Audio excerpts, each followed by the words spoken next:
welcome in wrestling fans. We are here with Slaughterhouse Wrestling Action. We are presenting to you tonight Slaughterhouse-Five by Vonnegutwrenchsuplex here at the JBS USA Holdings Civic Center in Greeley, Colorado. As always, I am going to be doing commentary tonight. My name is Wallop Jennings. I'm here with my good friend Michael Carmichael. Michael, how are we doing tonight? Doing absolutely great, Wallop. Great to be here in Greeley, Colorado in front of these 1,300 screaming slaughter maniacs here in the Civic Center. I am ready for an action-packed night of wrestling. Yeah, I got to tell you, Michael, I feel like we've been waiting a long time for this one. We've got some fantastic matches on this card tonight. A bit of a snafu to get things going, but I think, we've got some just fantastic matches. I think two, I'm really looking forward to tonight. We get the first round of the hardcore tournament finishing up tonight. We have Ricky Big Bucks Biloxi taking on Lavernius Bimpson, and Jason Waterfalls taking on Forged in Fire champion. Those are my two matches I'm looking the most forward to. We got a landmine death match. We got a barbed wire match. I'm not going to spoil which is which, but I got to say there's going to be some blood in that ring tonight in the Slaughterhouse. Totally agree with you there, Wallop. In particular, I am looking forward to Jason Waterfalls taking on Forged in Fire champion. Two guys that we have seen a ton of just brawling and scrapping action from. Not normally their normal environment. Neither of them have done hardcore wrestling here in the Slaughterhouse. But tonight they will take each other on, and I think they're going to tear each other to pieces. Yeah, I really hope something's going to be left in the ring afterwards. Obviously your mom's friend Janet is on hand tonight. Thank goodness. Here, this crowd in Greeley, Colorado is going to see some terrible things here tonight, but hopefully she can help out. Yes, folks, you heard that right. Janet is back in the Slaughterhouse after a leave of absence because we did not pay her enough. Janet is back here to take care of all of the wrestlers, and thank God, because we are going to see some absolute carnage here tonight, Wallop. Not to bore the folks at home too much, but just to talk about some of these matches here. I think the two matches I'm looking forward to the most, probably that Jason Waterfalls and Forged in Fire match. And in our semi-main event, we are going to have the Birds of War finally teaming up together after having various levels of success in singles action. We're going to see Frank Reynolds and the Maniac take on Black Snow and STO Behold a Dark Horse. And I cannot wait to see what Frank Reynolds does in tag team action. Yeah, I'm not too sure. I feel like I can wait. He's kind of an insane human being along with the Maniac. These are both, wild cards of the wildest cards. But Birds of War, showed out last week. We thought they were going to come out strong in the first round of the hardcore tournament. Both lost their first matches. So Behold a Dark Horse is going to be coming in, I think, planning on fighting a wounded animal. But what is a wounded animal? They're the most dangerous thing. So I have a feeling Birds of War is going to come out strong against Behold a Dark Horse, who are going to be looking to turn things around after STO suffered that defeat last week. But it looks like Commissioner Lewis, he has given us the green light. Looks like we are ready to go in our first match of the night. Big Money Marty taking on Dank Poopstain in singles action. And it looks like they're about ready to come on out. And just to give some folks at home watching Slaughterhouse-Five by Vonnegutwrenchsuplex out there on iPay-per-view, just a little bit of context for this. Last week, the Chicago Cowboys of the Bankrollers sent out a cage match challenge to Damon Sky. And this week, Damon was supposed to appear and give some sort of a rebuttal, maybe accepting the challenge, maybe rebuking it, we're not sure yet. And Big Money Marty challenged him to a match in the middle of the ring. Big Money Marty coming into this match very hurt from his long trios match last week with the other members of the Bankrollers. But we got word right before the show that Damon Sky was too furious to show up. He, from what I heard, would have just stomped a mud hole basically into anyone he saw, Earl Dipshit or me and you included.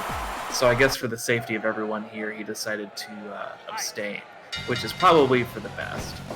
Yeah, I couldn't agree with you more, Michael. Honestly, Janet's going to have a work cut out for her once again for our new listeners. Janet is your mom's friend, who is also a nurse, who we are trying to get under a contract here, Slaughterhouse Wrestling, but she's been playing hardball with us, but we do have her here tonight.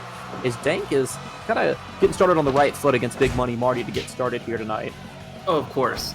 Like I said, Big Money Marty coming into this match hurt. Dank coming off what many are claiming to be the Slaughterhouse Wrestling match of the year, wrestling his figurative brother, Don Michaels, at the last show to prove who was the weakest link in the Exotic Husbands. And, sadly, Dank Poopstain did lose that match objectively, I guess, making him the weakest link of the Exotic Husbands. But in that defeat, he looked stronger than, not to insult any wrestler here, but a majority of the locker room. He went out there and had one of the best matches I've ever seen in my 4 weeks of commentating wrestling ball. Yeah, honestly, Michael, I don't think we've seen anything like it, and I don't really know if we're going to see anything like it again. And Marty's kind of, looks like he might have played that injury up a little bit more than he was actually, injured, as he's going for a quick pin against Dank, trying to rub that loss last week in a little bit more. But I don't think Dank has anything to feel ashamed about. They put on an absolute, slobber knocker of a match out there. Just fantastic. So much emotion and heart between both of them. They had so much chemistry. They've been working together for years and years and years, and it just came to a head last pay-per-view. But I think Dank wants to kind of show that he can make it on his own too. If Dong's going to go off in singles, I think Dank wants to show he can do it too by starting off on the right foot, beating Big Money Marty, which seems to be kind of a trend among a lot of our singles. Well, I was going to say something to your point there, Wallop. Dank may have shown that he has a lot of heart. Not sure where he's keeping it, but Dank Poopstain showed that he had a lot of heart. But heart only gets you so far, and against someone like Big Money Marty, who's throwing money around here to get some, relaxed rules, I don't know how far that heart's going to take you. You can see that right there, him just driving that elbow into the side of the face of Dank Poopstain. But Dank back on his feet with the twisting neck breaker, going up for the pinpoint elbow right in the sternum, landing with all of his weight. And folks, there's a lot of weight there to land with. And, as I'm calling these moves, as I'm calling this great wrestling action, there goes Big Money Marty, kicking Dank Poopstain where the sun don't shine. Yeah, and honestly, we talk about this, every pay-per-view, I feel like, with Dank. He refuses to shower. The guys in the back talk about it, and obviously, the fans, maybe the slaughterhouse covers up a bit of the smell, but out here, so close to the announce table, every single pay-per-view, I don't want him over here, but they continue to wrestle on our side. I just don't know what we can do to get him over there. Maybe Earl Dipshit can kind of, referee him to one side. I'm not really sure how he does his job. He does it pretty poorly from what we've seen from the past two pay-per-views, though, I'll say that much. Couldn't agree with you more there, Wallop. And we are seeing, again, that bankroller style from Big Money and Marty in full view of Earl Dipshit. And you gotta wonder, man, we can all see this. We can all see this happen. We can all see it on the iPay-per-view streams after, too. You gotta wonder what Slaughterhouse management is thinking, letting Big Money Marty wrestle this style week in, week out.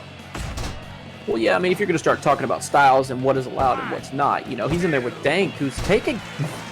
a nice little pin there on Marty, got him to a 2 count pretty early on in this match, and if it continues that way, it might not be long before he hits that 3 count.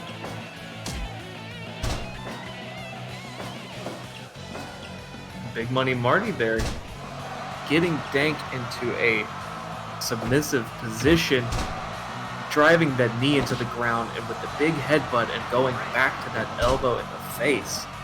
Might be the key to victory here, grounding Dank and making sure that he does not get on the top rope or hit that deadly Hurricane Rana. And he is just targeting the family jewels of Dank. Honestly, I don't want Dank reproducing, but and Marty's doing everything he can to make sure that is not a possibility for the poop stain.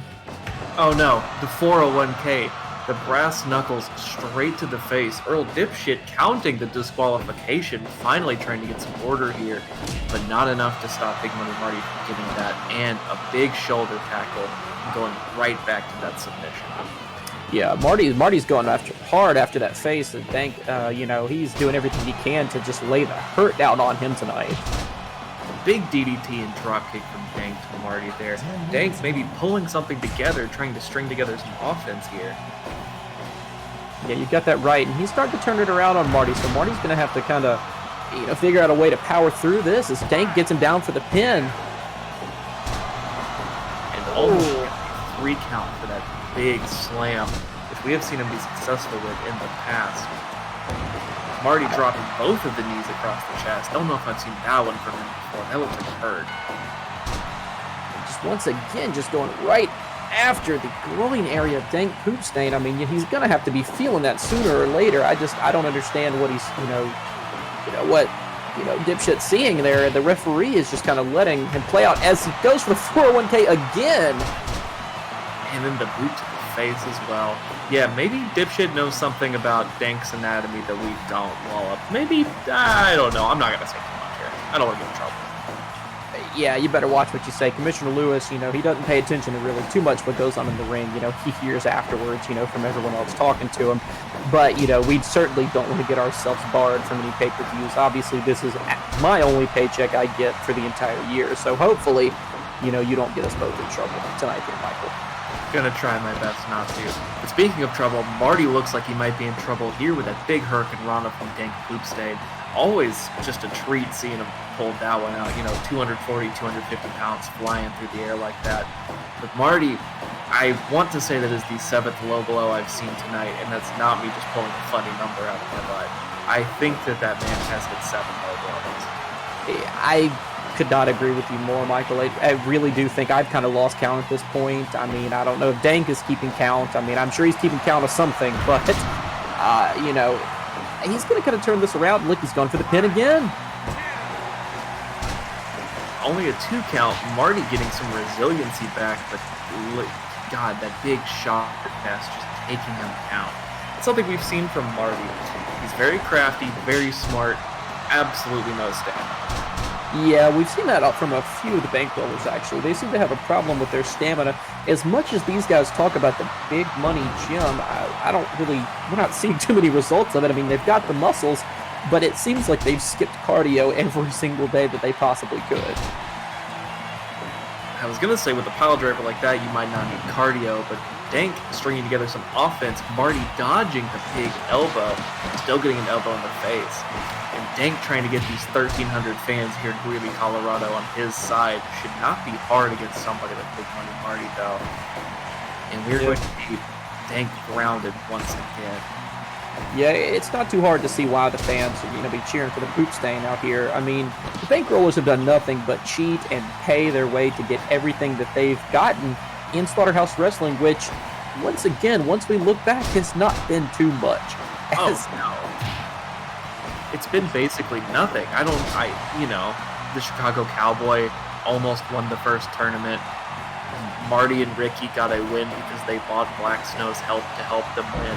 As singles competitors here, they have thrown around so much money and had almost nothing to show for it. Yeah, I would hate to be the accountant working for the bankrollers, because, I mean, they're not seeing much of a return at all on their investments here in Slaughterhouse Wrestling. Marty looking to turn that around. One of the biggest atomic drops I have seen here in Slaughterhouse Wrestling. He is tired, but he is still stringing together this impactful offense from Dank Poop Stain. He's just laying the hurt on him as he's going to go for the pin, but looks like he gets the leg. Looked like he got the leg under the rope over there. Yeah, a little too close. Good ring awareness by Dank Poop Stain there. And Marty just continues this offensive showing over here on Dank Poop Stain. Maybe he feels like the bankrollers, it's their time. I mean, they've got plenty of matches here tonight to show what they've got, what it takes. And, I mean, this is a good start for them. They're showing he's shown out here tonight, but he's got to hold Dank Poop Stain back. Dank Poop Stain using the running bulldog, hitting the ropes with a flying shoulder tackle to the back of Marty's head. Ooh, and a big backdrop suplex from Big Money Marty to Dank Poop Stain. We are seeing more offense from Marty than I think we've ever seen before. I mean, honestly, he's looking like the pride of the bankrollers right now. Him and Big Bucks, obviously, kind of the money behind it. They paid for the muscle throughout the run for the bankrollers, but he's kind of showing he's got a little muscle of his own as he puts out a running face push. I can't really... It was a throat chop wall-up. Oh my gosh, the stack-up powerbomb and pin combination does not get the 3 count. I was on the edge of my seat for that one. Honestly, it would be great to see the bankrollers finally get a win. I mean, I know the crowd here in Greeley, Colorado is not going to enjoy it, but I think, back in the locker room, I think everyone's, kind of getting tired of the bankrollers, their bouts. Like, they haven't stopped it. Oh, Big Money Marty just getting right out of the way. So Big Money Marty gets the submission victory. Big Money Marty putting up the first big singles W on the board for the 3 active members of the Bankrollers, Wallop. We have seen it here. Dank gave it his all and tried his best to prove that he was not the weak link of the Exotic Husbands, but Big Money Marty had his number. And what a number it was. Yeah, I gotta say, it's honestly great to see Marty finally get one. The rest of the guys, him and Ricky Big Bucks and Jason Waterfalls both have their chance to get their first W's in singles competition, besides obviously our initial tournament. So this is a great start for the Bankrollers. Maybe they can finally start backing up some of that talk. But on the other side of things, Dank Poopstain, more and more each week, it's starting to look like he might have been the leak wink. Dong has a match obviously later on tonight, so we'll see if he can keep up his success. But I mean, fantastic match from both men, I will say that. But Dank's going to have to turn it around. I hate to interrupt you, but it looks like Damon Sky has just come out as Big Money Marty was making his exit. I don't know that our cameras can catch this right now, but oh my god, Damon Sky just hit Big Money Marty with a huge neutralizer on the stage. Oh my god, after the biggest one of his career, Damon Sky has come here and made a statement against the Bankrollers. And Janet, somebody get Janet.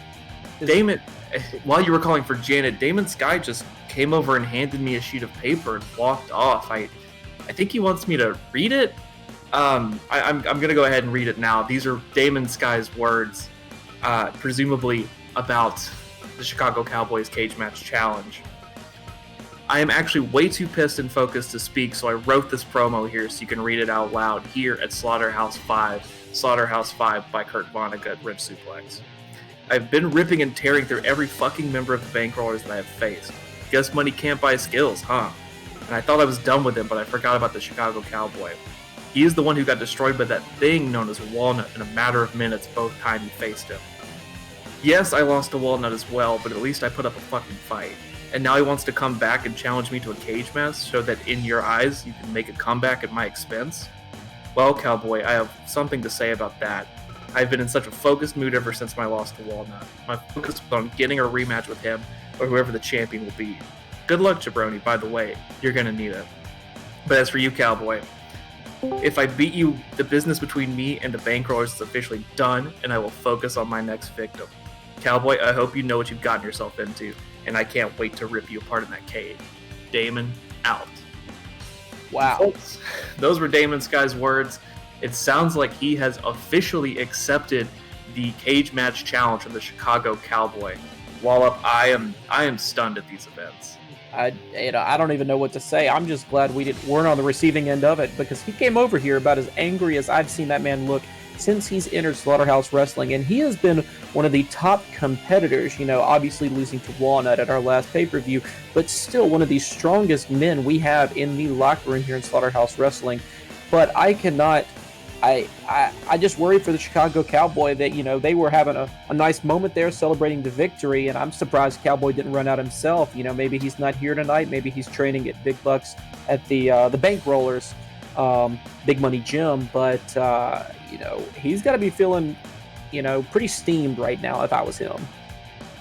Could not agree with you more, Wallop. And I am hearing from backstage right now, Commissioner Lewis has told me that was an official acceptance of the cage match challenge. And folks, the main event of Slaughterhouse 6 will be Damon Sky versus the Chicago Cowboy in a cage match.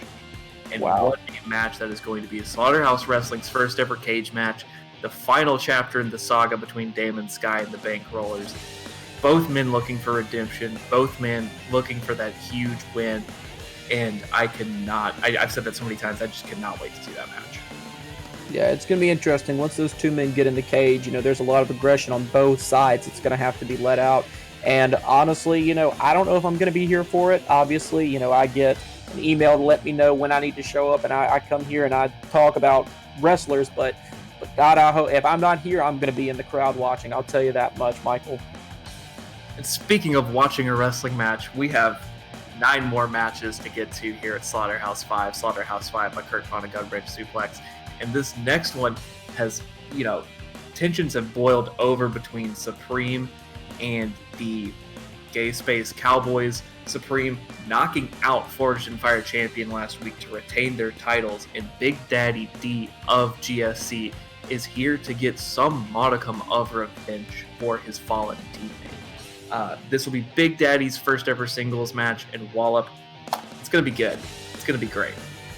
Yeah, you have said it. You have said it, Wallop. You've said all that needs to be said about these big men. Let's get them out and let's wreck this ring.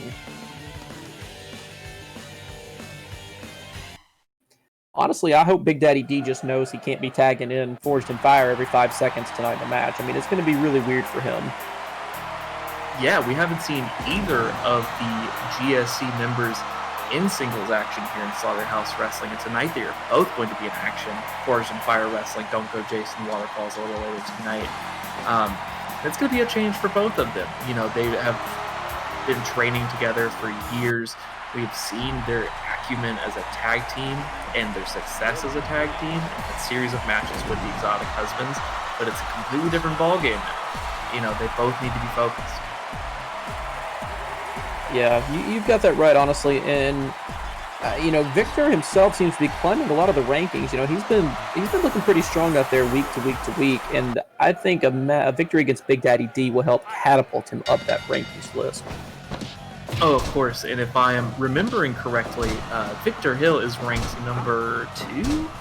Does that sound right to you, Wallop? I don't have this in front of me right now. He might just be. I would have to check, but I think he's up towards the top, if I had to say. Well, you'd think that, you know, getting another singles win might mean that he has that number 1 contendership well within his grasp. Maybe next week's cage match will have something to do with that too. But you have to think that just proving himself again as a singles competitor here will mean that he is next in line for a championship opportunity. Yeah, but honestly, on the other hand, Big Daddy D, you know, he has technically never lost himself, never been pinned, never been counted out. He has been a part of some losing matches, but he has not lost any so far for the Gay Space Cowboys. So a victory here tonight against Victor Hill, who is, I have that confirmed backstage from Commissioner Lewis, is the number 2 contender right now for the Slaughterhouse Wrestling Heavyweight Championship. So a victory here tonight against, you know, Victor obviously would have to put him up there, with Jabroni also taking on Walnut later tonight. Oh, of course, yes. In our main event, I don't even know if we've really mentioned this. Sorry, folks, we kind of been on warp speed today.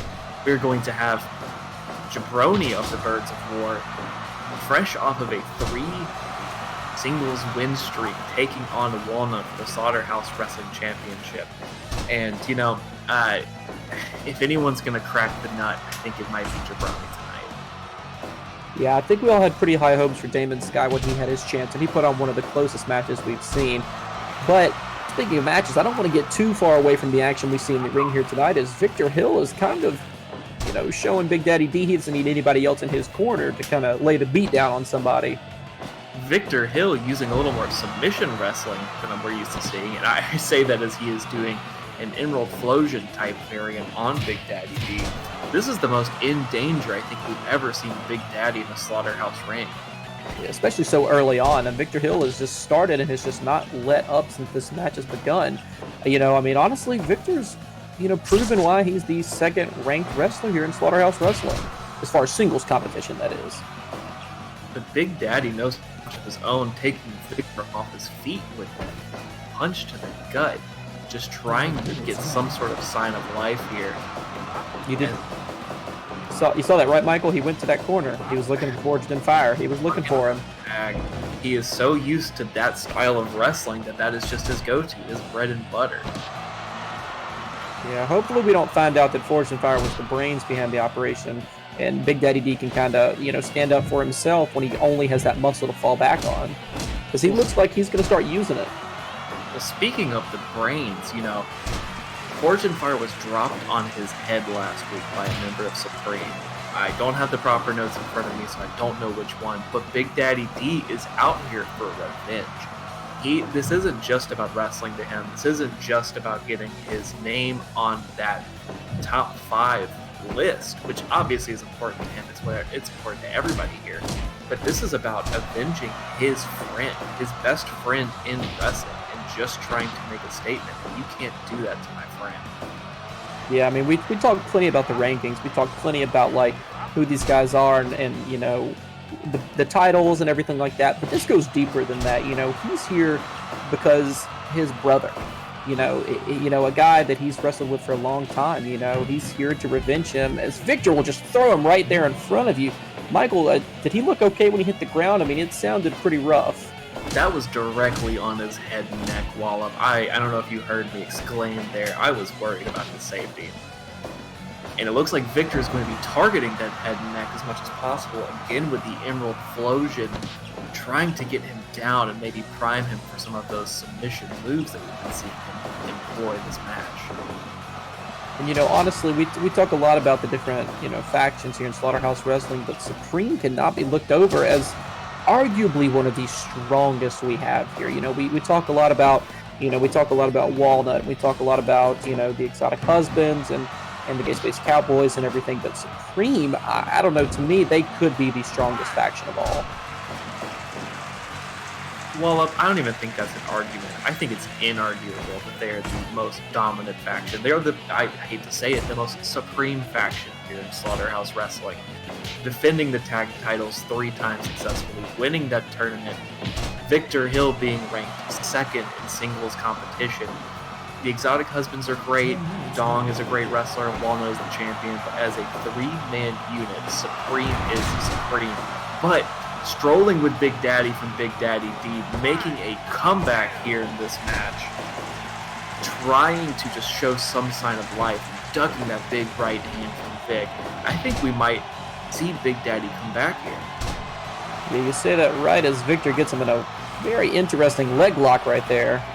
Some sort of a scorpion deathlock variation while he's snapping his fingers, just trying to get under the skin of Big Daddy a little bit.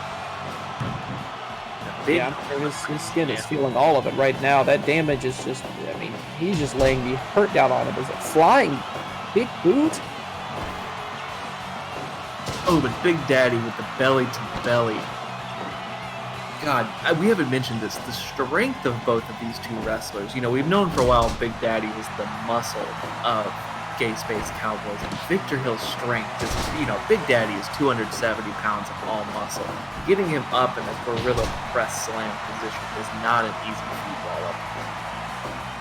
Yeah, honestly, I mean, between these two guys, I mean, I don't think there's a stronger two back there in the locker room, to be honest with you. No, completely agree. And this is what I say every time. Slaughterhouse Wrestling has so many great kinds of wrestlers, but here's where heavyweight wrestling lives. Super heavyweight wrestling, you'll see it all here. But somehow Big Daddy D finds it in him to kick out in 3. That was about as close as I think we're going to see so far here tonight. That was closest to a 3 count. You know, calling it not a 3 count, it looked kind of like a 3 count from my angle. Disagree with you there. It looked like a 1 from my count. Victor Hill getting that big lariat, Big Daddy D slamming Victor on his knee, getting the crowd hyped up. Could we see another strolling with Big Daddy here? And I guess not. I don't know where Victor Hill is getting the strength from, but he powers Big Daddy up. Multiple moves. Wallop, I don't know if Big Daddy's going to have another singles match after this one. Yeah, I don't know. It seems like it could be the easy thing for him to go back into tag competition, but he's not giving up. Both of these men are showing amazing stamina. I know we talked earlier about some stamina issues we've had with some of our wrestlers, but for the muscles on these guys, they are not letting up. As Victor will get the pin on Big Daddy D to take him out here tonight. Yeah, Big Daddy is a powerful wrestler in Slaughterhouse Wrestling, but Victor Hill just proved what I was saying the whole time. Supreme is the dominant faction here. GSC can try to argue, anyone else can try to argue, but Supreme has the numbers on the board, Wallop. And honestly, I mean, after the showing, Victor Hill, I mean, depending on what happens tonight in the main event, the title match between Walden and Jabroni, I think there's going to be a new contender for the belt after this. I think, without a doubt, Victor Hill has earned his shot at the title after this showing. Couldn't agree with you more there, Wallop. But before we get to that, we are going to see the debut of a new wrestler here in the Slaughterhouse, Johnny T. Smokes, taking on Kira, making his first appearance since, gosh, I think the tag team tournament, potentially? I think that's actually going to be our next one. I'm just getting an updated thing from Commissioner Lewis backstage. Looks like I think he's actually going to move up Orville Neal and Thomas Noble. I think Orville Neal's been kind of spooking him out backstage. So I think we're actually going to see Orville versus Thomas Noble for our next match. I think Orville wants to get this match out of the way and get done, and I think Commissioner Lewis is tired of him breathing behind his back. But Hey, looks I like don't like him there. yeah, I mean, I don't think anybody can argue, and I think these two guys, both powerhouses here in Slaughterhouse Wrestling, have something to prove here tonight as they themselves are trying to climb up the rankings. Yeah, Wallop, both of these men have had a few ups and downs here in Slaughterhouse Wrestling. Thomas Noble more than anybody, and both men here are looking to get a big win. Both of them need some sort of win, of a tangible, real victory here, so that they can claim that they deserve to move up the rankings.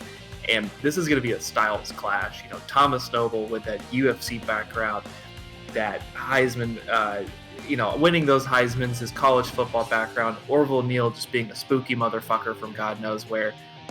They could not be any more different, but they're going to collide here in a Slaughterhouse Wrestling ring. You have got that right, Michael. It looks like both of these guys are ready to go, and I think Commissioner Lewis is actually shoving them out of the back because he's tired of both of them bugging him. So let's go see these guys in Slaughterhouse action here. And honestly, Thomas Noble, kind of got a raw deal starting out here in Slaughterhouse Wrestling, having to take on the Trash Man, who is just Frank Reynolds, who is just a maniac in human form. I mean, I don't even know if you call him a human. Some of the stuff he's done in the ring shouldn't be allowed here in Slaughterhouse Wrestling, but Commissioner Lewis allows it to, continue. I'm not sure why. And he's taken on Orville Neal after losing his #1 contender match last pay-per-view against Jabroni. So he's obviously got a big chip on his shoulder as he's coming into this match against Thomas Noble. Yeah, Orville Neal has had one of the strangest ebbs and flows here in Slaughterhouse Wrestling. His first match at Slaughterhouse 1, I believe, he and STO went to a 20-count draw after STO powerbombed him harder than I've ever seen anybody get powerbombed on the outside. And he beats STO in the second going, and then climbs his way up the ranks, but does not win the big match. Contrast that with Thomas Noble, who, yes, you are right, got such a raw deal, being the first victim of the sickle from Frank's, I don't even know where, being the first victim of that, going in wanting a straight wrestling match and having to just fight some bizarre hardcore match that he didn't even ask for. But ever since then, he's been winning. He's been getting what he wants, traditional wrestling matches, and he's been excelling at them. And I'm sorry, just showing off that agility, I guess. One of the a huge crisscross there from Thomas Noble, just jumping over Orville Neal several times before delivering a knee straight to the face. But that's what I was saying. He is so athletic. He just wants to go out there and show his athleticism and have a fight, a fair fight. And once you give him that, I think he's unstoppable. Yeah, honestly, I would like to see Thomas take on more traditional wrestlers than Orville Neal, but to get to the top of Slaughterhouse Wrestling, sometimes you got to take on some interesting characters, as he just straight up blocks the big boot from Orville right there. And Orville opting to pick him apart like he does his opponents normally. That's Orville's style. He tries to pick you apart with these small moves, the legs, the arms, the head, and then try to finish you off on the outside with his hardcore wrestling style. But I believe Thomas might have his number. Yeah, honestly, I think the trick to him kind of getting the victory here against Orville Neal tonight is he's got to land some of those spears. We've seen in past weeks where he just goes after him and misses plenty, as he just throws Orville Neal right outside the ring and takes a minute to catch his breath. Yeah, Wallop.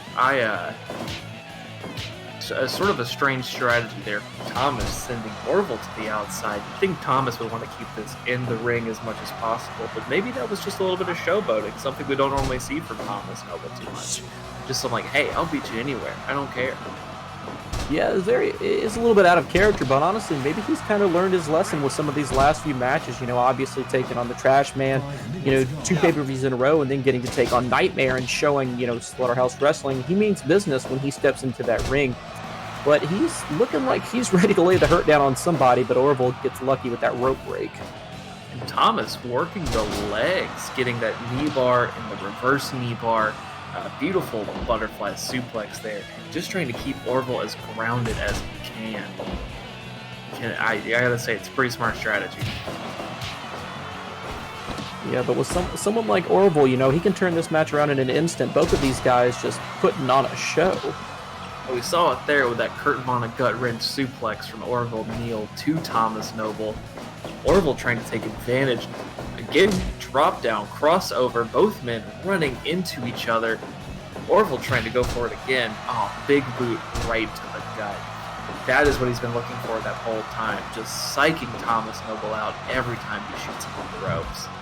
Yeah, and I will say I'm very excited to finally get our first Vonnegutwrench suplex of the evening. I hope we see plenty of more Orville Neal doing what he can to impress us over here in the announce booth. Thomas with a beautiful rollover knee bar again, and yes, I agree with you there. It is very nice that Thomas did that for us. It does endear him to me just a little bit more than he already was. Yeah, I don't think it's going to help him with Commissioner Lewis, but, he's certainly becoming a fan in our hearts anyway. With a face like that, he's going to have to obviously do a little bit more work to warm his way into our hearts, but things like that will definitely help him, and his little rope action is very interesting, but, he's got a work cut out for him tonight with Thomas Noble. Hopefully he can just get out of this one alive, as Noble has learned his lesson, even though he put a submission on him outside of the ring is an interesting tactic, I will say that. For that knee bar again on the outside, like you just mentioned. He is absolutely destroying that knee. But here we go. Orville's in control. This is his playground. This is where he gets you. Yeah, I was worried we were going to have a count out there. I kind of hate for both of these men to have the match end with something like a count out when both of these guys are just, putting on a pretty great match so far, to be honest. 2 different styles, but just utter strength as Orville will introduce Noble to the ropes. Scraping his head across those ropes, really just getting him to his mind more than anything else there.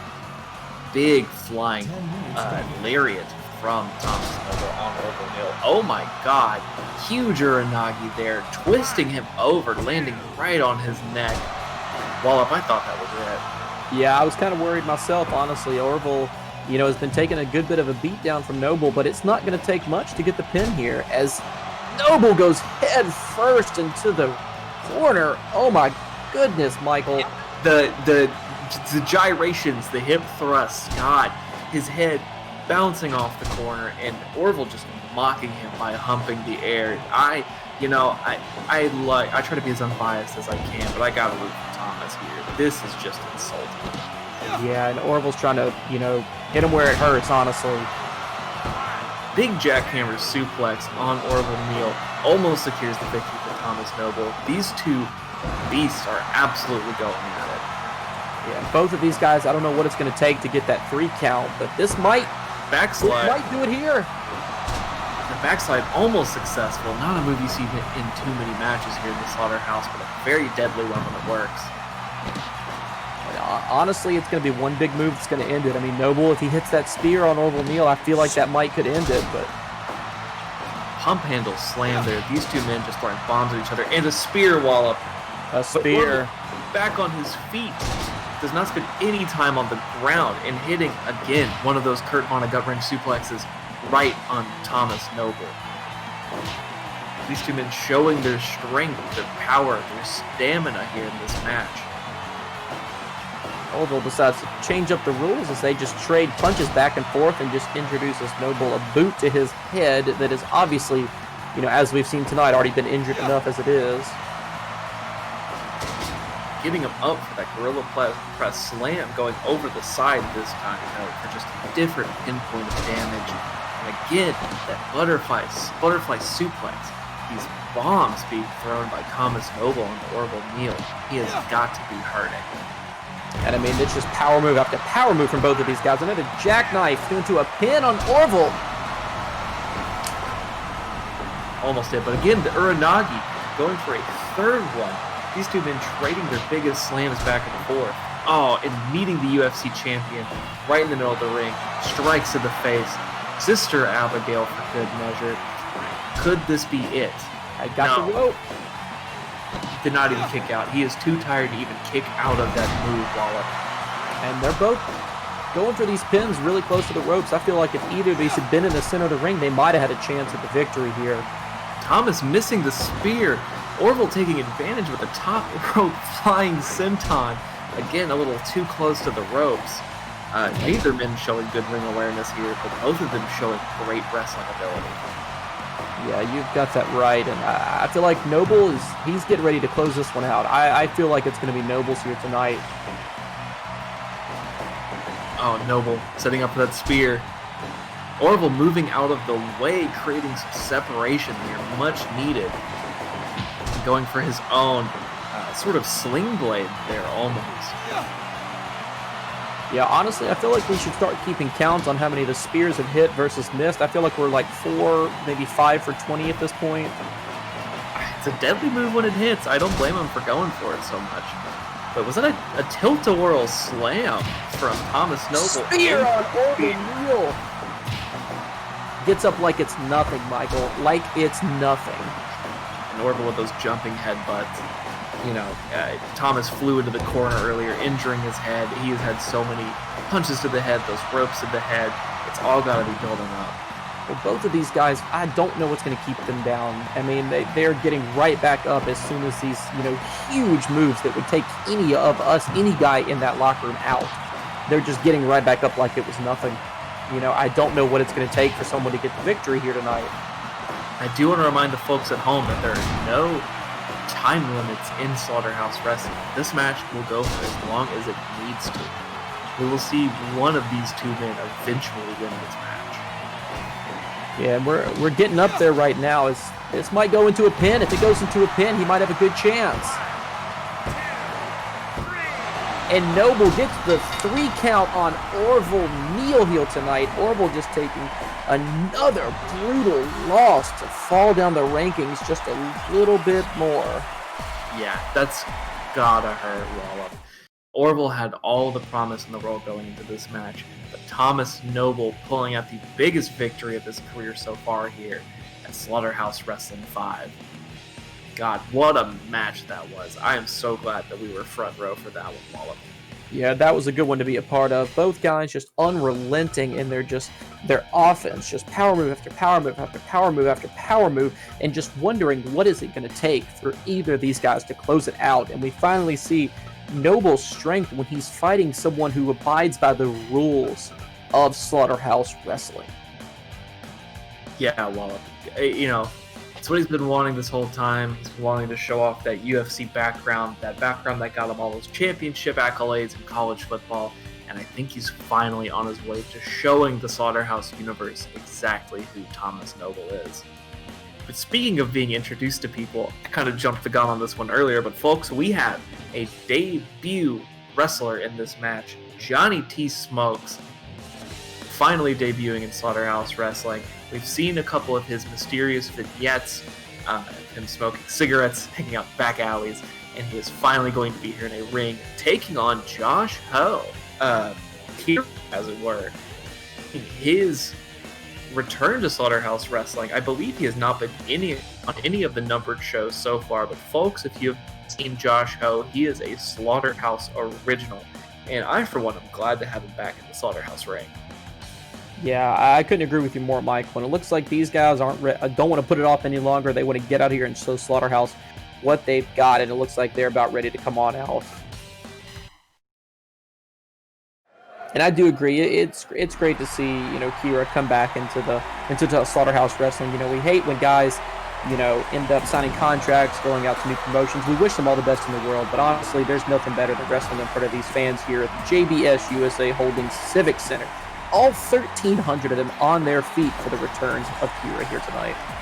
$1,300 for the return of Kira and for the debut of Johnny T. Smokes. Folks, if you have not seen Johnny T. Smokes, he is someone who can kind of do a little bit of everything. He can do hardcore wrestling, he can do technical wrestling, he can do brawling. He takes no nonsense and will give you back any shot you give him.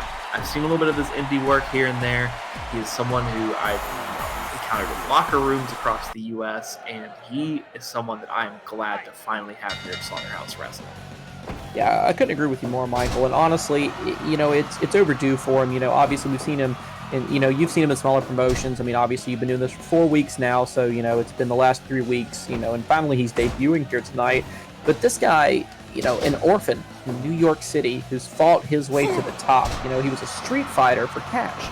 This guy did everything he could to make ends meet, and now he's finally getting his chance to show the world what he's made for. You ever see any of his street fighting videos, Wallop? I actually have not. I think you should keep it that way. I met Johnny in a couple smaller promotions here and there, but I got introduced to him through his street fighting videos. Ones he didn't take, but ones that the crowd of his fights took. And if you are squeamish, if you're faint of heart, if you don't like blood, broken bones, really gross sounds of just, meat hitting meat, crunching stuff, I would steer clear of these things, folks. They are violent, they are brutal, but I will give it to Johnny. He was good at his job. Yeah, you got that right, and it looks like Kira's kind of getting him introduced to the Slaughterhouse Wrestling and the way we do things here, going with that early pin, trying to make his presence remembered here in Slaughterhouse Wrestling. And Josh Ho with that acrobatics, going for the big scoop blam into the standing moonsault press. Johnny kicking out early, though, showing that kind of toughness that I was talking about earlier. And that's what Josh Ho has to do. Not get into these striking fights with Johnny T. Smokes. He has to hit him with those wrestling moves hard and show him how we do things here in Slaughterhouse. Yeah, it's not going to be a way he's going to beat Johnny T. Smokes. You're not going to beat him trading strikes, but that might be a key to success, just getting him out of the ring and just putting as much damage on that body as he possibly can. Another moonsault from Josh Ho, speaking of putting damage on the body there, just lighting him up, but Johnny Smokes going with those strikes, just trying to use all of his limbs in the most deadly way he can. Yeah, we did see a bit of that agility. I mean, I'm sure, being a young man who had to, street fight for, cash just to buy dinner, most nights, we've seen this agility, his, natural talent at dodging blows, at landing those hits that are going to matter. But, Kira's kind of showing him, Josh Ho is showing him it's going to take more than just a few strikes and a few dodges to get a W here tonight. It might take more than that, but that is what Johnny is bringing to the table now, and he's bringing it well. I know I started that sentence off making it seem like he might not have what it takes, but he is matching Josh Ho blow for blow here, standing up after that RKO, that cutter maneuver, on his feet immediately. He is taking Josh Ho to the limit here in his own style, Wallop. He is bringing his style to Slaughterhouse and showing everyone that is what has brought him to the dance. Yeah, and it's really great to see new styles. I love whenever we bring in these new guys, we get to see what they've got, and we get to see something new. That's probably the best thing I think we're going to get out of some of these, these new guys, just get to see something new. Yeah, Wallop, couldn't agree with you more there. And a big missile drop kick from Johnny T. Smokes. Not something I really expect from him, going to the top rope like that. Again, using his strikes in any way he can. That was the kind of thing with the street fighting videos, man. I saw so much weird stuff in there you never think would happen in real fight. Stuff like that, jumping off of cars at people, doing weird flips. Not that he's some sort of acrobatics maniac or something, but he is creative in his fights, and that is what you have to watch out for. Yeah, and honestly, I think that's going to be the toughest transition for him, is learning, to pin. That's something that I think for a lot of these newer guys is when do I pin? Should I just put him in a lock, a submission of some sort, or should I just beat the hell out of him and get that KO? And it looks like Johnny T. Smokes is going to be leaning more towards that last option. I don't blame him. Here in Slaughterhouse Wrestling, for any of you new fans out there, that's kind of been the house style. We see 1 to 2 KOs per show. People here love just knocking the hell out of each other.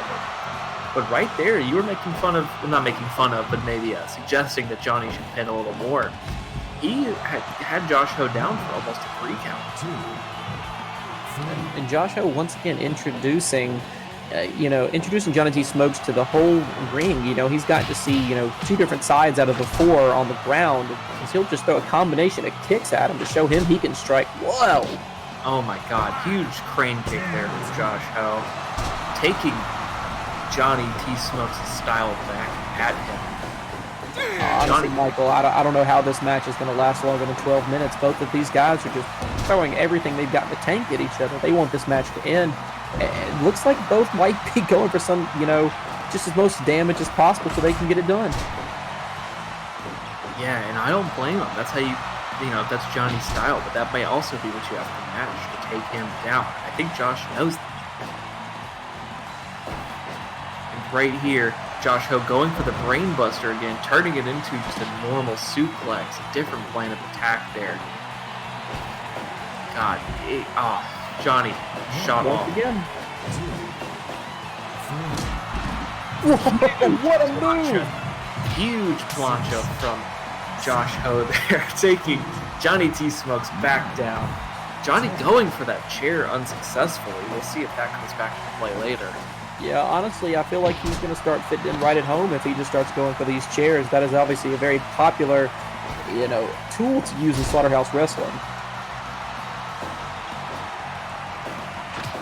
And Josh going for the crane kick again. Finding success with that move earlier. Will it be enough? And it is not. Johnny is used to getting hit in the face wall, you can tell. Yeah, this is someone who's taken his fair share of beatings over the years, and it's definitely going to play to his advantage. But he's going to get that rope break there, so Josh needs to learn what we learned from the last match. Don't pin someone right next to the rope. That's something a lot of these newer guys have kind of not really realized. Oh, there is no such thing as ring awareness here in Slaughterhouse. We're all a little brain dead. Honestly, at this point, you're exactly right. I think we've seen there's so much brain damage and so many these heads are hitting these concrete floors out here. We don't pad the outside of the ring. We probably should, but we haven't as of yet. Oh, no, and after watching 4 weeks of walnut matches, you and I aren't doing so great either. Yeah, no, honestly, I don't think there's anything can be done for so many people. Speaking of what can be done, Josh grabbing that chair, hitting Johnny Smokes over the head, and Johnny Smokes back up on his feet immediately. Again, this man's head is probably all just, I don't even know what to describe, just like worn over. He's scar tissue there, blocking his blows. Johnny T. Smokes will just drop Josh Ho right on his head as they'll get another chair in the mix. I think we've had 3 chairs active in this match so far. You're right, well, that was the 3rd chair. Josh getting the pin too close to the ropes again. Maybe hoping that Johnny T. Smokes doesn't really know the rules of wrestling since he's so new to Slaughterhouse Wrestling. Yeah, it seems that way so far, but Josh Ho has really not been afraid of the Street Fighters. He's just throwing combinations of strikes at him the entire match. And the second coup de grace right in the center of the spine. Big Northern Lights suplex there. Johnny back up on his feet. That move, that striking combination again, taking Johnny's own style back to him, like we've said so many times. Looks like Josh is teeing up for his 4th crane kick. I think this is going to do it. Yep, I was about to say, I think that's going to do it for him. I don't think Johnny, no matter what his upbringing was, what his strength is, what his weakness is, I don't think you can take that many kicks to the face, and not get a 3 count. And folks, Josh Ho, Kira, whatever you want to call him, he is back here in Slaughterhouse Wrestling to stay, making a statement here against Johnny T. Smokes. And you got to feel for him. Johnny came out with a lot of fire, a lot of energy, but, Josh clearly, technically the veteran here. And, he kind of came out and showed him he's like, hey, welcome to Slaughterhouse Wrestling. I know this is only my 2nd match, but still, welcome to Slaughterhouse Wrestling. And he kind of came out and beat him sort of at his own game with those strikes and those kicks. Yeah, of course. And that's you got to feel bad for Johnny in that aspect. But even in that loss, he impressed me. I think he impressed some of these 1,300 fans here. I think that he still will be a force in Slaughterhouse Wrestling to reckon with, Waller. Yeah, I could not agree with you more, Michael. But looks like up next, speaking of presence in Slaughterhouse Wrestling, we have got Dong Michaels taking on Lucifer Velasca. And I got to tell you, both of these guys coming off very, very impressive wins. But I think we should let the wrestling speak for them. Let's get these guys in the ring. They are ready to go. And folks, I do just want to say, Dong, before this match, Dong Michaels, coming off the German brawl down last week against his brother Dank Poopstay, lots of D words here, is putting up his purple bra in this match. If Lucifer Velasca wins, he gets to wear the bra. And that bra means everything to Dong. That bra has represented the Exotic Husbands, that bra has represented Dong Michaels, and that bra has represented Slaughterhouse Wrestling worldwide. This means everything to him, but Dong is willing to put that up there to prove that he is serious as a singles competitor. Yeah, I could not say it any better, Michael. And honestly, the thing is, we talk about recognizability with Dong, being one of the more popular wrestlers here in Slaughterhouse Wrestling. You could go to anywhere in the world, and just show someone a picture of LeBron James. They might know who LeBron James is. But you show them that purple bra, they know exactly who it is. So the stakes could not be higher for Dong in this match against Lucifer. Of course, that bra is his identity. We thought his identity was that tag team he had with his brother, Dank Poopstay, but he is willing to move past that. He is willing to put everything on the line. His entire identity as a person, more importantly, his entire identity as a wrestler. And he is willing to put that on the line against Lucifer Velasca, one of the most unstoppable forces that Slaughterhouse Wrestling has ever seen. Oh, wow, we are getting the action right in front of us here, Michael, as Lucifer and Dong are just going at it right in front of the announce table right here. This is what I'm talking about. This is what Dong is willing to sacrifice. And look at that bear hug on the outside, that killer bear hug. I'm stunned that Dong escaped that. Yeah, honestly, we've seen too many good men go down to that bear hug, and honestly, I would hate to see it happen to Dong, especially considering how good he's looked in his Slaughterhouse Wrestling career. But let's not say that Lucifer is no kind of pushover, being the first man, woman, child thing to beat the Trash Man. Of course, he beat the Trash Man. He stole a soul at Slaughterhouse-1. Folks, go check the replay of that if you want to see that sort of thing. But yeah, Lucifer Velasca is a feared competitor here in the Slaughterhouse. And that's why I was shocked that Dong made this challenge. This is Dong Michaels' first singles match, I believe, since the Slaughterhouse Wrestling Heavyweight Championship tournament. Which means that he is, not to insult him, a little rusty in this area. And to pick Lucifer Velasca, a literal demon from hell, if my notes are right, as his first opponent, I'll just say, I'm glad we got Janet on hand to just, clean up whatever mess is left after this. Yeah, and honestly, I feel like we don't really talk about that enough. He literally stole a human's soul after the match, Luckily, we were not in attendance that night, but I have heard things from Bob's and Dugnut about it, and it did not sound pretty. Oh yeah, that man's family just has a soulless father now. We have not actually seen him, I think, since that show. I remember being excited that the Lost Souls may be a tag team now.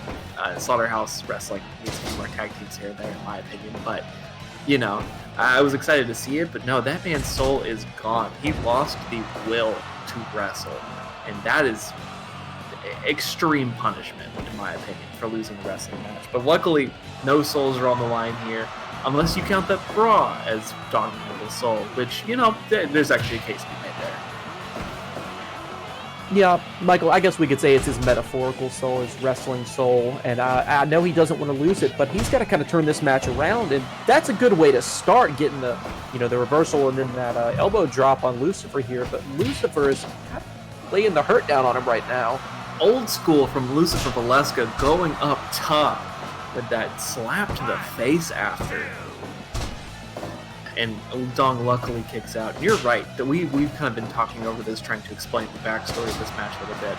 But Lucifer Velasquez has been absolutely bullying Dong Michaels here in this ring. You can see that there with that 1 count. That was almost nothing to him. Yeah, I know it's still early on, but not even a 2 count, as Lucifer's gotten a 2 count on Dong so far tonight already, as he's just gone after that back, just aggressively after that back. What a move! What did I just see, Michael? What an absolute maneuver there, reversing the choke slam and the tombstone pile driver right into that Hurricane Rana. Dong Michaels showing us why he is the most athletic wrestler here in the Slaughterhouse. This is incredible. Oh, but he misses the Stinger Splash and hits right into that one-legged Boston Crab. Yeah, and honestly, he has been looking pretty good. Both of these men, I feel like, could be contenders for the title a little ways down the road. Both of them in the top, 6 or 7, I would say, as far as our rankings.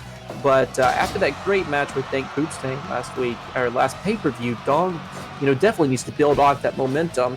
I mean, Lucifer he's Lucifer. Like, he's one of the strongest demons I feel like we have wrestling in Slaughterhouse. I definitely agree with you there. And, we just saw that kind of in action. That elbow drop was instrumental in Dong leaving Dank. And there, Lucifer just shrugged it off. And Dong changing up his game plan a little bit, going for that figure 4 leg lock, maybe trying to just put a little more hurt on Lucifer before he brings out those big moves. And Dong is doing exactly what he needs to do, is just kind of getting some offense going, maybe not too many huge moves, but just get it going. But there is a huge move there, as he will just throw Lucifer out of the ring, introduce him to the cement floor, even though that helmet definitely helps. Big super kick landing Velasquez on that hard cement floor, and a scoop slam for good measure. And this crowd is on their feet, Wallop. Dong gets a quick reversal. Dong is clearly the master outside of this ring, as he did not let Lucifer get a lick of offense on him, as he'll go up on the top rope. Second elbow drop, Wallop. That move has been so instrumental. I know I said it once before, but I cannot. If you didn't see Slaughterhouse 4 German Brawl Down, contact your local cable provider. Go to your favorite torrent site. Find some way to watch it. You will see exactly what I'm talking about with that elbow strike. Yeah, it is something to see, honestly. And Dong's doing everything he can against Lucifer, and he is putting on a clinic, honestly, showing us why he could be a contender for the Slaughterhouse Heavyweight Wrestling Championship. A second super kick square on the chin. Does not even secure, well, it secured a 2 count, not quite a 3 count. But God, Dong showing us, just stringing together all of these offensive moves without breaking a sweat. What do you make of that, Wallop? Honestly, it looks like Dong, more than anything, is trying to find the weak point in that helmet. He wants to go after that head so badly, and it looks like if the weakness is anywhere, it's in the chin of the mask, and that is what he has done. 2 super kicks to the chin so far. Good call there, Wallop. That is exactly what he was doing. But sadly, Dong's mask does not protect him from harm like that, as Lucifer gets a huge DDT on him and a scoop slam of his own. Going for the pin. Will it be successful? Almost. Almost a 3 count. Honestly, I was worried Dipshit was going to get that hand down pretty quickly and the match was going to be over. I would hate for it to end like that for Dong. Hold out just a little bit longer, get a little bit more going against Lucifer. Maybe you can get this W tonight. Lucifer with those huge shots to the head, those stiff shots to the head. One of the best tier strikers here in Slaughterhouse Wrestling. He is showing Dong why he's called that. Oh my God. A stunner jawbreaker move, going right back into the figure 4, dead center of the ring. Lucifer nowhere to go. Will this be it? No, it will not. Going for the pin right after, too. Kind of interesting tactic, but he almost gets the 3 count. I mean, hell, if it works. That was a good tactic, Wallop. Interesting was right, but that was almost it. This might be it here. Choke slam. This time not countered by Dong Michaels. Lucifer opting not to get the pin, but going for that jumping DDT. God, the impact on that thing. Lucifer's body hitting the mat is just so loud. Dong introducing the crowd to his favorite favorite little taunt, inviting them to suck it, as it were. I don't even want to know what the crowd thinks of that, honestly, these weirdos here. But Dong going for the figure four again and picking up the victory, crushing those legs of Lucifer Velasco with the figure four. Dong Michaels with his second singles win here in the Slaughterhouse. And the bra stays on Dong another day. Thank God for that. I would have felt horrible for Dong if he had lost that to some Lucifer Velasco. That bra is all he cares about. It is his identity. It is his most identifiable feature. And I'm so glad that it gets to remain on the body of a competitor like Dong Michaels. Yeah, I could not agree with you more, Michael. And I'm kind of curious how that's going to go for Lucifer back in hell when he has to answer for a tap out. Something you don't really see demons do that much. There's ways to kill demons. I mean, we've seen the movies. We've seen the YouTube videos on how to deal with them. But I've never seen a figure four leg lock be the way to do it. But honestly, it might be the way to go. Yeah, not something that I would have guessed either, but, that's what happens when you're a demon wrestling on planet Earth, I guess. You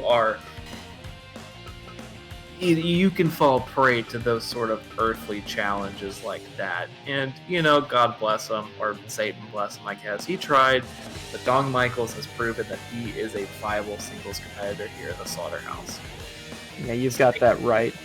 Speaking of viable singles competitors, folks, we're going to move it along to Nightmare versus Zeus Williams, Zeus representing Supreme. And we don't want to take up any more of your time, so let's get this match underway. And honestly, an interesting bit of history between these two men. Nightmare, obviously, getting the KO when they wrestled a number of weeks ago. Supreme, in the six-man tag match we saw, the first six-man tag match we ever saw, Nightmare getting KO'd pretty early on and, had a bit of a rough time his start here in Slaughterhouse Wrestling. So I think he'd like to turn it around. But goodness gracious, does he have the cards stacked against him as he draws Zeus in his first match that he's trying to get this victory in. Yeah, this is Zeus's first singles match here in Slaughterhouse. Him and Mark Mello have only ever competed in tag matches, normally letting Vint handle the singles action for the group. But Nightmare is still out for revenge. God bless him. He wants to take down some member of Supreme to prove that he has what it takes to hang with the rest of the whole force. And he, we can say that's maybe not the best move, but he is proving that he has balls swallowed. I hate to phrase it like that. I'm sorry to be so vulgar. But he has absolute balls coming out here and challenging Zeus to a singles match just to prove that he has what it takes to hang. Yeah, and honestly, we're sitting just 10 feet away from these guys, and every single time they go down, there's a rumble here. I mean, these are two of the largest men we've ever had in a singles match against each other. I mean, these guys have got to hit about 700 pounds, I would have to guess, together. Oh, yeah, undoubtedly. There's at least 700 pounds of actual wrestler in the ring right now, maybe even approaching 800. But that's, I harp on it so much here. Heavyweight wrestling. That is what the Slaughterhouse is all about. And these two guys do things that you would not see heavyweights normally do, especially Zeus. Yeah, they've got an agility you'll never see in people their size. And honestly, Nightmare kind of making a good showing so far as he's reversed a few of Zeus's moves early on, kind of getting some offense going. Zeus will introduce him to his elbow to kind of stop that. But Nightmare returning with some strikes of his own, normally relying on his strikes to get offense in. And you're right, we've seen a little more wrestling acumen out of him this time, which is maybe going to be his key to success. He is kind of turning this around. I mean, Supreme, obviously one of the best factions we have here. And Nightmare would really love to pick up a W to kind of turn things around for himself. Zeus with that big scoop slam right there on the mat. God, you are right. The ring is just shaking right now. These two men are just massive, just going at it. I mean, two big guys just wrestling. I mean, thank goodness the next match is one of our hardcore matches, so they're going to kind of switch out the ring a good bit, get everything prepared for them. But, because these guys, they might be tearing up this ring. Oh, good combination there from Zeus. Not even sure what to call that exactly. Some sort of a gut buster into a slam. But Nightmare dodges the shoulder tackle. Some agility we haven't really seen out of him yet, but we know he had it. Both of these guys, I think, Zeus is a little overshadowed being, one of the tag team title holders. Seeing him in singles action is very interesting. And, I'm hoping if Nightmare comes out with the win here tonight, that he's not going to try to turn it around on him, say, oh, if it had been a tag match, I would have taken you down easily. So hopefully Nightmare can enjoy the victory if he does get it, because Zeus is no pushover no matter if it's just him or if he's got Mello back there with him. But on the flip side of that, you would think that by Nightmare beating Zeus clean into the ring, he might have some sort of a claim to a tag title shot. I know that both partners for both of these men are out here right now, but that speaks to Commissioner Lewis. He was going to see that number on the board and say, you know what, maybe you do deserve it. And that's going to be in the back of his mind. Even though he wants revenge, it's about the titles too. Zeus will just pop Nightmare on both sides of the head and just take him down. So much strength in those fists. Nightmare kicking out at 2, taking on a punishment and just not giving up. I am definitely impressed here. But that was a big jackhammer style suplex. And almost picking up the 3 here early in this match. These two titans are going at it, Wallop. Yeah, I kind of would hate Nightmare to go down that easy. I mean, that's not a move to easily get up after, but you still don't want to see him go down. You got to cheer for the underdog. And right now, that is Nightmare in a match with, you would talk about him being the tag team champion, but arguably one of the better wrestlers in Slaughterhouse Wrestling here. Oh, I mean, you said arguably last time we talked about this. Well, I think it is inarguable that Zeus, Mello, Vint, however you want to slice them, whatever singles combination you want to put together, whatever. Supreme is supreme. They are so dominant here. And any of them have the claim to the best wrestler, or at least one of the best wrestlers here in Slaughterhouse. Oh, I definitely agree with you. And honestly, Supreme could end up holding every title we have. Obviously, the hardcore title is out of their hands at this moment. But that's something in the future. If they could end up beating Walnut or Jabroni, depending on what happens tonight, they could see a lot of gold in their future. Totally agree with you there, Wallop. But Nightmare trying to make Zeus see stars in his future with that big suplex dropping him right on his head, following it up with a sidewalk slam. Nightmare giving it to Zeus in a way that I don't think anyone's really given it to him here in the Slaughterhouse. I know we talk about how big those guys look up there, but just seeing him outside of the ring is just something else. Oh my God. These large men are right beside us. I was just going to add on to what you said. These slams outside the ring, especially that stalling, I don't even know what to call that, they are so loud on the concrete. I'm just worried about these men's health. Yeah, hopefully, Janet has got her work cut out for her tonight. There have been some beat downs. Those men are back there on the cots trying to rest up, hopefully getting ready for the next pay-per-view. But we still have the hardcore tournament matches as well as a walnut match here tonight. And a choke bomb from Nightmare only gets a 2 count. Jesus Christ, that was a big move, Wallop. I hate to take the Lord's name in vain, but I was just stunned by that noise. Yeah, that was something else, honestly. I couldn't agree with you more. What are you supposed to say? Oh, Nightmare was just throw him out of the ring. Hitting our table a little bit. I hope he's okay. Mike, I gotta say, I like that color on you. Hey, thanks, man. Janet picked it up for me. Did she really? That is so sweet of her. These men are just going at it. I don't know what it's going to take for this match to end. And Zeus going for the pin, a little confused about how it works. A little good, but was that a fireman's carry spinning powerbomb, almost like a TKO, but with the powerbomb? Does that make any sense to you, Wallop? Do you know what I'm talking about? It makes no sense to me whatsoever. Hey, that's why I'm here on play-by-play. You're on color. Yeah, you have got that right. I've got some great little snippets for you. I know what a kick is, I know what a punch is, and I know when someone's beating the hell out of somebody else, and that's what Zeus has been doing to Nightmare. But Nightmare has a chance, just like anybody else in Slaughterhouse Wrestling, to turn a match around at the drop of a hat. Of course, every time I think Zeus has something going here, Nightmare just gets up and gives it right back to him. Choke bomb, a brain buster, a suplex, something. Or just a simple elbow to the head like that. And this is what I'm talking about. Back out here, Jesus! Another one outside of the ring. These men have no fear of cement on their foreheads. That is a trend. Oh my god. Good God, I don't know how he's standing. I don't know how either of these men are standing with the damage they've done to their heads. Folks, I would be shocked if either of these wrestlers were walking right after this. Just the damage done to the head and the spine. It just has to hurt. It has to hurt. At this point, either person that, takes a nice shot at somebody's head, they could be getting a knockout here. Zeus dragging Nightmare towards the middle. He knows he has to end this soon. He's got to get that pin right in the ring. And Zeus is, he's going to try to get him in the middle of the ring. That's a really smart idea because they've both been kind of making their way around the ring the entire evening so far. That front suplex dropping Nightmare on his head and his body. Just his face, not just his head.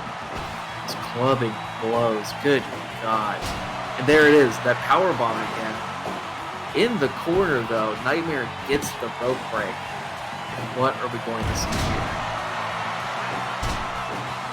Nightmare is so lucky he's been able to get these rope breaks here in the corner of the ring. These moves have put out any other man. We've seen why Zeus has gotten these KO wins while he has been absolutely destroying Nightmare.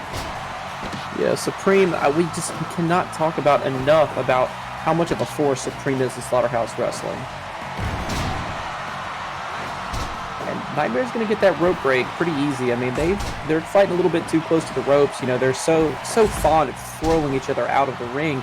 But this is where the action is going to end. It's going to end right here in the center of the ring. Unless they get a knockout, they're going to have to finish it here. Nightmare trying to take it more to the center of the ring. These men I meant to say this earlier, but these men have just been slamming each other around the ring. Have you noticed that? They haven't been walking, they haven't been running. They've just been throwing each other where they want to go. It's been astounding. Yeah, and honestly, they are kind of gearing up to be one of the longest matches of the evening. Oh my God. It's Zeus with a new submission move. Almost like a torture rack to the stomach. I'm not sure what to call that. But yeah, the submission victory for Zeus with a sort of backbreaker maneuver. I did not expect that. I don't know if Nightmare prepared for that, but wow, what a match. Yeah, honestly, Nightmare had his work cut out for him from the get-go. I mean, taking on someone as a member of Supreme and, just trying to get that first victory. And it's just something that he cannot close out. As much as he tries, he cannot close it out, as he'll still continue being winless here in Slaughterhouse Wrestling. Not for lack of trying, but maybe picking better opponents would be better for him in the long run. Definitely agree with you. And hey, Wallop, do you want a hot dog just like before this match starts? Do you want me to go get you a hot dog? Oh, I would love a hot dog. I would love one, honestly. All right, cool. I'll be right back. In our next match of the evening, we have continuing our hardcore tournament. We have, still finishing out the first round, Ricky Big Bucks Biloxi taking on Lavernius Bempson. Now, Lavernius, part of the Exotic Husbands, beating the Bankrollers at the last pay-per-view. They have kind of been on a bit of a run, so it'd be nice to see, maybe he can do it in singles. And Ricky Big Bucks, the Bankrollers have had a time of it over the past, their entire run into Slaughterhouse Wrestling. They need something, and they need to turn it around, and I feel like they think these hardcore title tournament can be exactly what they need. They have 2 matches here tonight, Ricky Big Bucks, and then right after that, Don't Go Jason Waterfall's taking Forged and Fire champion, but they need to start with a W here tonight, and I have been talking to Ricky Big Bucks, and he told me that he has not been taking this losing streak lightly. He's been doing everything he could, going back to the gym, reworking everything, even saying rebranding himself just short of.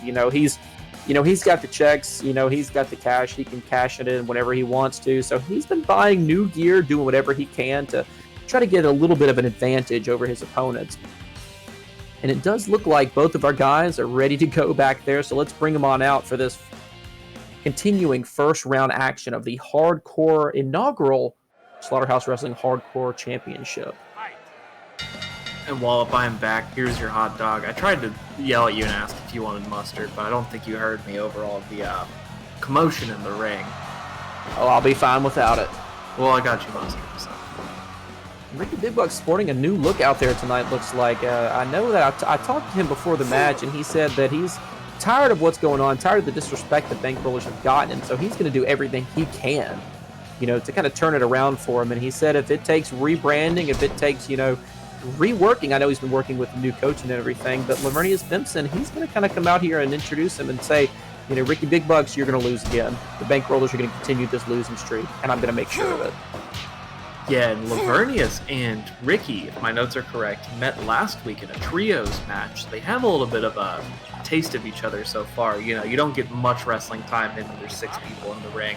But these two men have wrestled before, and they are a little familiar with each other, which is definitely going to impact their game plans coming into this match.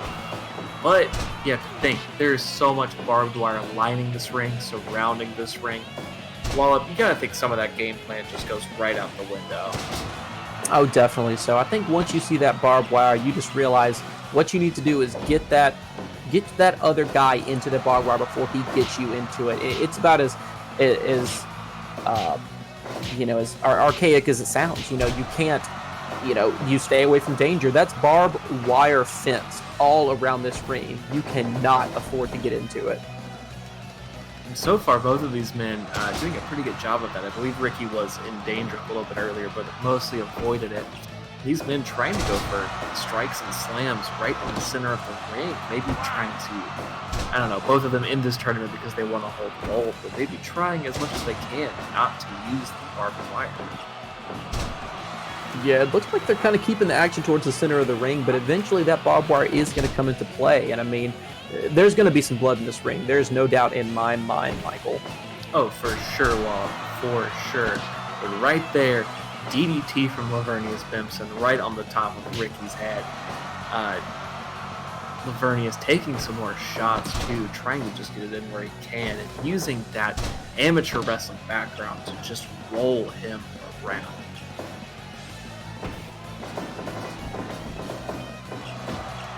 Ricky trying to get the kick, Lavernius dodging again. That's sort of slippery as he has. Oh, and right into the barbed wire. Lavernius bleeding from the top of his head. Wallop, this is disgusting. And Ricky's going to go right at it with the headbutt of his own. Once he sees that blood, that's what he's going to target. The Bankrollers, they might lose matches, but they are rich and they are not dumb. I will say that much. They're going to go after any weakness they can find in their opponents. And you've got to think that, Ricky went into this match, like you said, wanting to prove that the Bankrollers were not a joke, prove that they are actually a force in Slaughterhouse Wrestling. But Big Money Marty secured a win in an instant classic, if I do say so myself, against Dank Boopstank. Ricky might be riding some of that high coming into this, that extra pep in his step, as it were. And that might just give him this enthusiasm that he needs to wrestle in this kind of environment. Oh, I am hearing from Commissioner Lewis backstage. It appears there are landmines, and that would kind of explain why we have been moved to the skybox. I was kind of wondering why it was so hard to find you. Ricky trying to cheat, I think? Did you see that? I did see that. I'm not too sure where the chair came from. I will say that first off. I'm not too sure what his game plan was here in a hardcore match where there are no rules. I'm not sure that he could trick the ref into thinking that Bempson hit him with a chair or that it would make a difference. Hey, look, I will say the Bankrollers, they're going to cheat. They see a chance to cheat, they're going to cheat. As Bempson is introduced to the barbed wire landmine outside of the ring once again. Not phasing him for too long, though, with the Dragon Screw leg whip on Ricky Big Bucks Biloxi, taking him down onto that blood-stained mat. Again, the DDT on the top of his head. We're seeing kind of a story of two matches here, is Ricky using the environment to his advantage, Bimson trying his best to just wrestle around him. This clash of styles. I'm not sure who's going to come out on top, Wallop. Yeah, I really couldn't say. I mean, Bimson, he's just covered in blood right now. I can't even tell where it's coming from, but, Ricky Big Bucks is having a bit trouble getting his breath in as he goes for the payday on Lavernius Bimson. His finisher, the first time we are actually seeing his finisher in Slaughterhouse Wrestling, if you can believe that. And opts not to go for the pin after his signature maneuver, wanting to use those fists to open up that cut on Lavernius' head just a little more. Oh my god, high angle Northern Lights suplex does not get the pin. And he's thrown into that barbed wire face first. Yeah, I'm not too sure what's going on. I don't want, we keep talking about it as much as we can, the bankrollers and their pinning issues. But Big Bucks is doing everything he can to get that blood going on Bimson. I mean, I don't know what more he can throw him into, but he's got to start getting some pins unless he's just straight up going for this knockout here. Well, hey, that's a viable strategy here in a hardcore match like this, Wallop. He could potentially just make Bimson bleed so much that he could not continue this match. That's a good strategy, not to insult Ricky. But he and the bankrollers literally cannot buy a win here. So changing it up somehow might be a good idea. Yeah, I think they all kind of felt this tournament was their opportunity to score some gold. But they've got to start by getting the wins here. We eventually could see Don't Go Jason Waterfalls and Ricky Big Bucks Biloxi in the title match, the official hardcore title match. But they both got to get wins here tonight to get going on that trend. So he goes for another payday on Lavernius Bimson. But opts not to go for the pin once again as he just wants to inflict even more damage on him. The backdrop suplex to follow it up. Lavernius Bimson has to be hurting now. I say that as he delivers a kick to the gut of Ricky, which knocks him down. Both men really have to be hurting. I do know one thing about Ricky Big Bucks. He does have a weak gut, but that's kind of a smart move by Bimson there.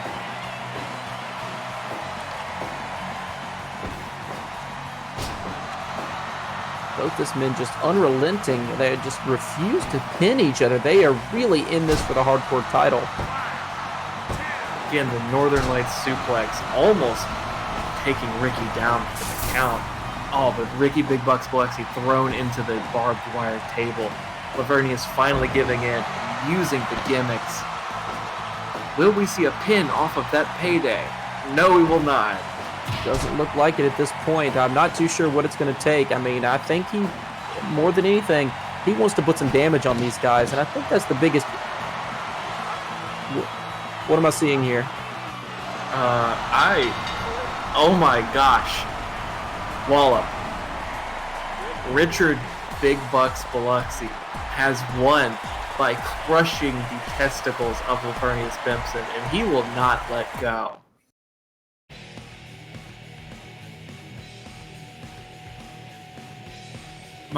I don't know how to describe that. That, hardcore match, anything is legal, but I did not expect that, Wallop. I just did not expect that out of Ricky Big Bucks Biloxi. But this is the perfect environment to try moves like that out. And Janet is out here.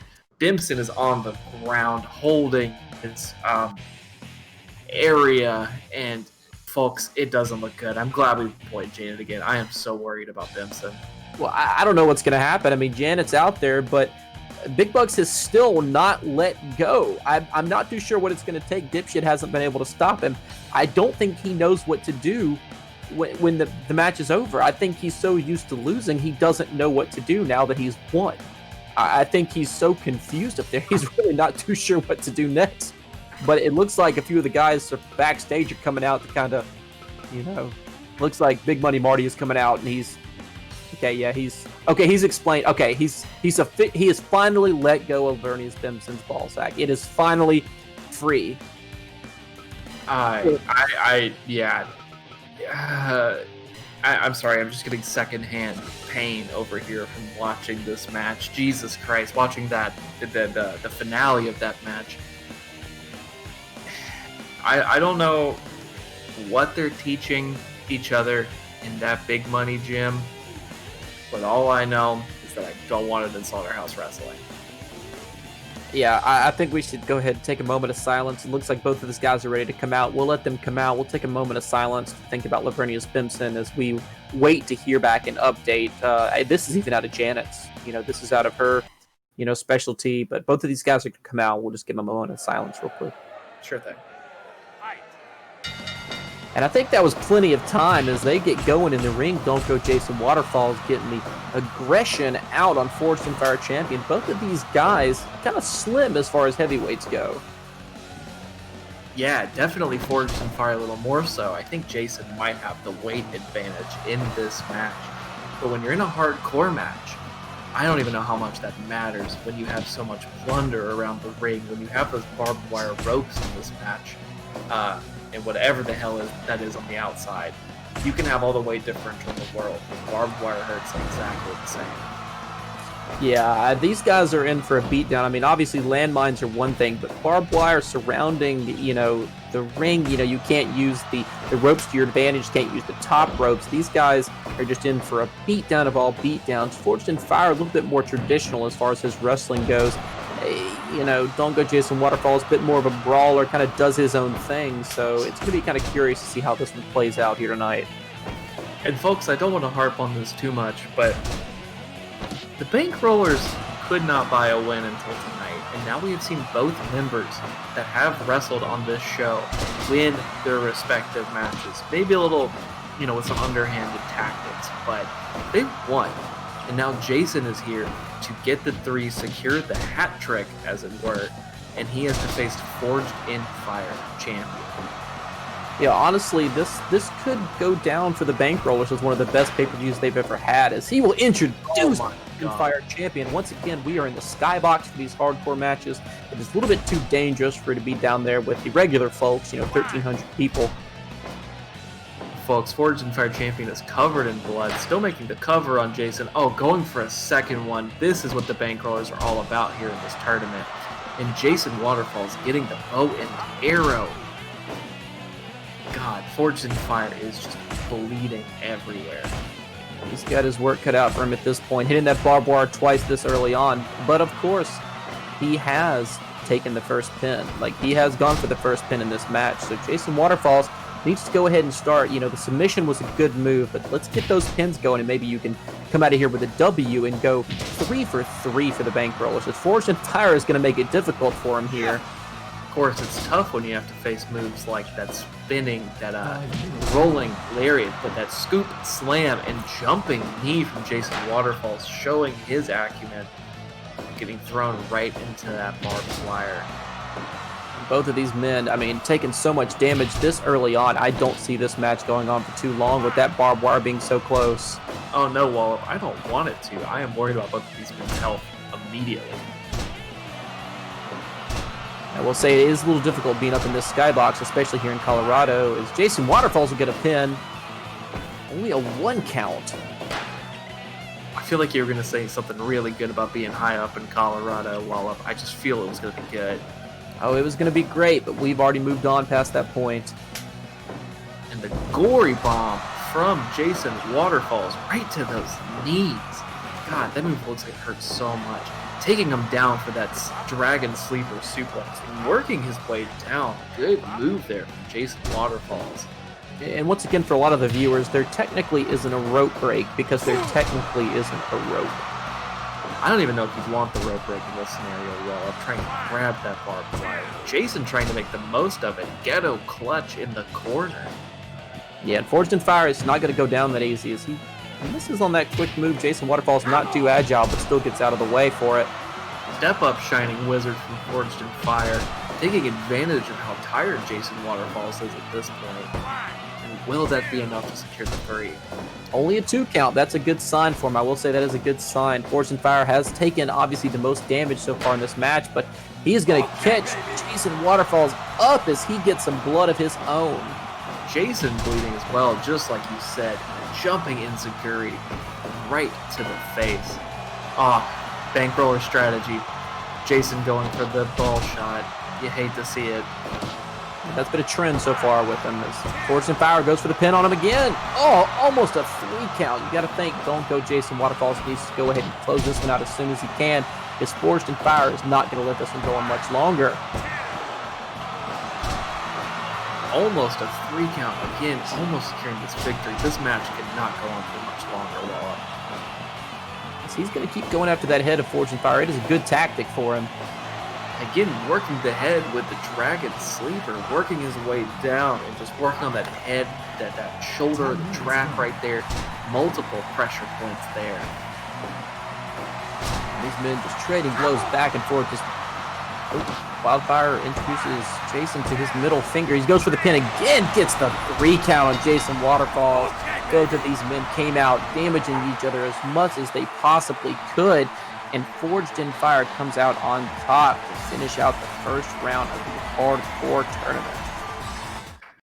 Yeah, you're right, Wallop. That match did not go long, but that match was absolutely brutal. Just a ballet of brutality. And folks, if my notes are right, that means that we're going to see in the semifinals Lucifer Velasquez take on Ricky Big Bucks Biloxi. And we are also going to see Tyler Blades take on Forged in Fire champion. Some really fresh matchups here in the Slaughterhouse, and some matchups that will be great to see in those kinds of hardcore matches.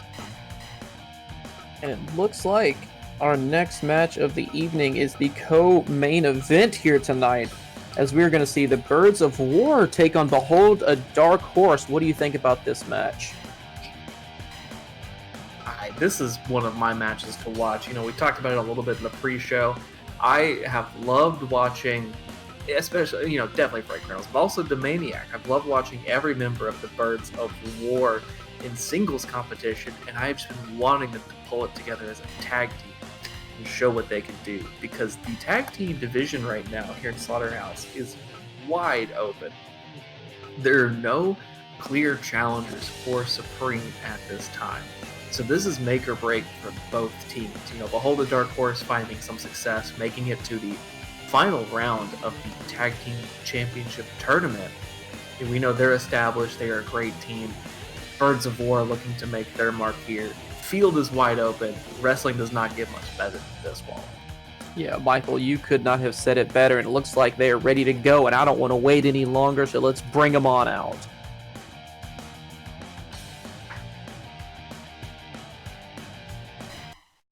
Kind of an interesting thing last week. The Birds of War, I think, the Trash Man especially, you know, the Maniac, I think, you know, we could have felt either way, but both of them losing in the first round of the hardcore tournament.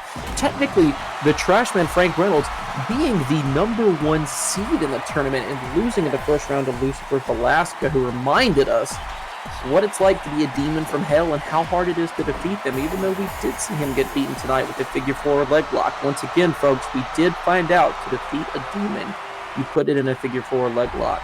But still a bit of a shock. Right there, right, Michael? Oh, definitely. You know, it was a little bit of a shock. We were expecting Frank to thrive a little more in the hardcore environment after those matches he had with Thomas Noble, busting out the scythe from God knows where and bending the rules to get what he wants. But maybe that's where he faltered. Maybe he forgot about wrestling. That's what Don Michaels did to Lucifer. He wrestled him. Frank fought him. But that match aside, neither Black Snow nor STO has wrestled anyone like either of the guys in Birds of War. I'm really wondering what their game plan is in this match. Yeah, I'm pretty curious myself. I think if you're STO or, Black Snow, if you're out there, I think you just got to put on, just be as aggressive as possible, do as much damage as you can, because you do not want this match to go on. Not with an insane person like Frank the Trash Man Reynolds in that ring with you. Yeah, couldn't agree with you there more, Wallop. You know, you can watch all the tapes of Frank you want. You can see all of those great shows if you contact your local cable provider. But it doesn't compare to actually being in the ring with Frank. And I think STO is realizing that now. Probably a little relieved that Dumaniac is back in the ring with him. Someone who's a little more his speed.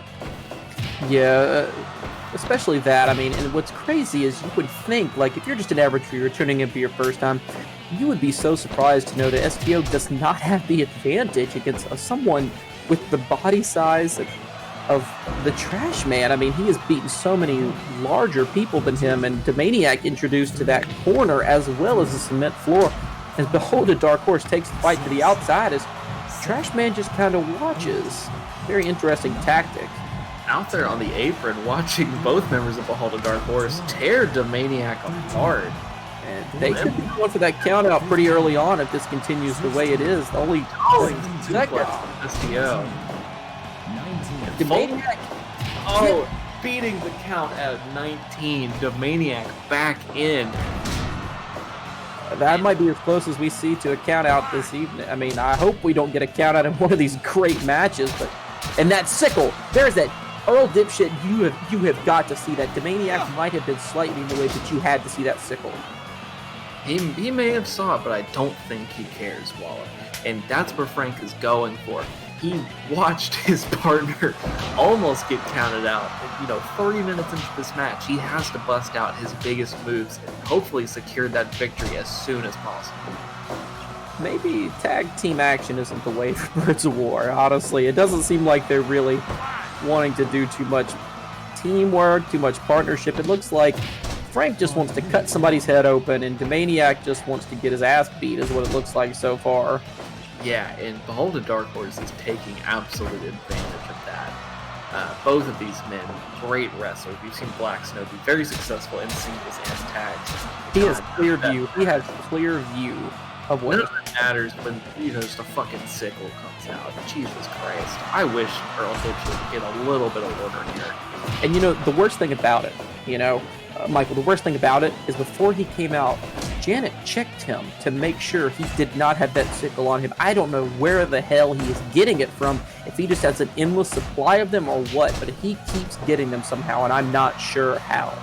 Well, I've never seen under Frank's singlet for, great reason, but we don't know what's down there. It may be genitals, it may be an endless void. I just don't know. Honestly, I'm leaning towards Endless Void because I don't know how else he could get all these sickles into the ring. It just makes no sense. Definitely agree with you there. But Black Snow getting in some real wrestling offense here. A couple chops, a dragon screw leg whip, breaking the eyes. He is trying to put Frank out as soon as he can. Yeah, and honestly, we don't really talk about Black Snow enough, but he's a fantastic wrestler, and I am glad, myself am glad to see him back in Slaughterhouse. Maybe someone that could, just show it to Frank the Trashman Reynolds. Just beat the hell out of him. Maybe that's what he needs, I feel like. That fight with Lucifer was one thing, but I want to see him get his ass beat. I'm going to try to be a little more objective than that. But I will say, watching Frank lose did feel a little bit. I think he's kind of made a mockery of what Slaughterhouse Wrestling is. I know we've had some odd wrestlers in this time, but have we ever seen anything like this? In your 4 weeks of commentating, have you ever seen anything like this? No, I have not. And I have also not seen something as beautiful as that bridging pin from Frank Reynolds. Not getting the 3 count, so he tags in Demaniac to finish up his work. God, that was a nice pin. I gotta hand it to Frank. And I don't like handing it to Frank. Yeah, you can right now. He's pretty close to us. You could hand it to him. I'm not going to go near the man. He's a little too unhinged for me. But if you want to say a few words to him. Going for that choke off the Tennessee Jam, getting his eyes poked. And now Demaniac and Black Snow are legal. I kind of lost track of it for a second. I hope the folks at home can keep track of that better than I could. Oh, yeah, there's definitely a lot going on in this ring. So Black Snow just needs to get the job done, and it's going to have to be against Demaniac. I do not think it's going to happen against the Trash Man. We will see, Wallop. We will see. I don't want to count Black Snow out of any fight too early. I have learned my lesson on that one. Yeah, I agree with you there. And Demaniac introduced to the outside of the ring again as both got... Well, it looks like the Trash Man might have gotten what's going on and might be trying to go help out his tag team partner. The Trash Man and STO taking it in the ring as Black Snow beats Demaniac on the outside. Action spilling back into the ring, thankfully. It looks like, we won't get even close to a 10, not even a 10 count on that one, so. Reverse Tombstone Piledriver leaves Demaniac laying as Black Snow tags in STO. And this is just breaking down again. This is sheer chaos, Waller. chaos is the only way I can describe it. I'm not too sure, honestly, what's been going on, and it's kind of hard to keep up with. Superman punch from Frank Reynolds blocked. And weird seeing that move from him. We see a new move every week from him, it seems like. It's kind of hard to keep up with. Did you see the athleticism on that, like, reverse crescent kick? Probably not the best way to describe that, but he jumped off the ropes and hit a crescent kick on the back of STO's head. I am shocked. Yeah, we see something new from him. It seems like every week something new that I just cannot believe, but I have to believe it because I'm seeing it. But this is where Behold a Dark Horse is succeeding. These tandem wrestling moves, the super kicks, these pile drivers, basic wrestling is just taking Frank to the mat, and that is where they're going to succeed, Waller. Yeah, you've got that right, but I mean, with both these guys in the ring, I don't think really they can do too much. As Black Snow does a scissor kick on him. Oh, but yeah, gets a groin punch for his troubles. Back on his feet pretty fast, though. Didn't seem to phase him. Black Snow trying to follow it up with a power slam pinfall combination. Smart call there. That was a pretty power slam, I will say that.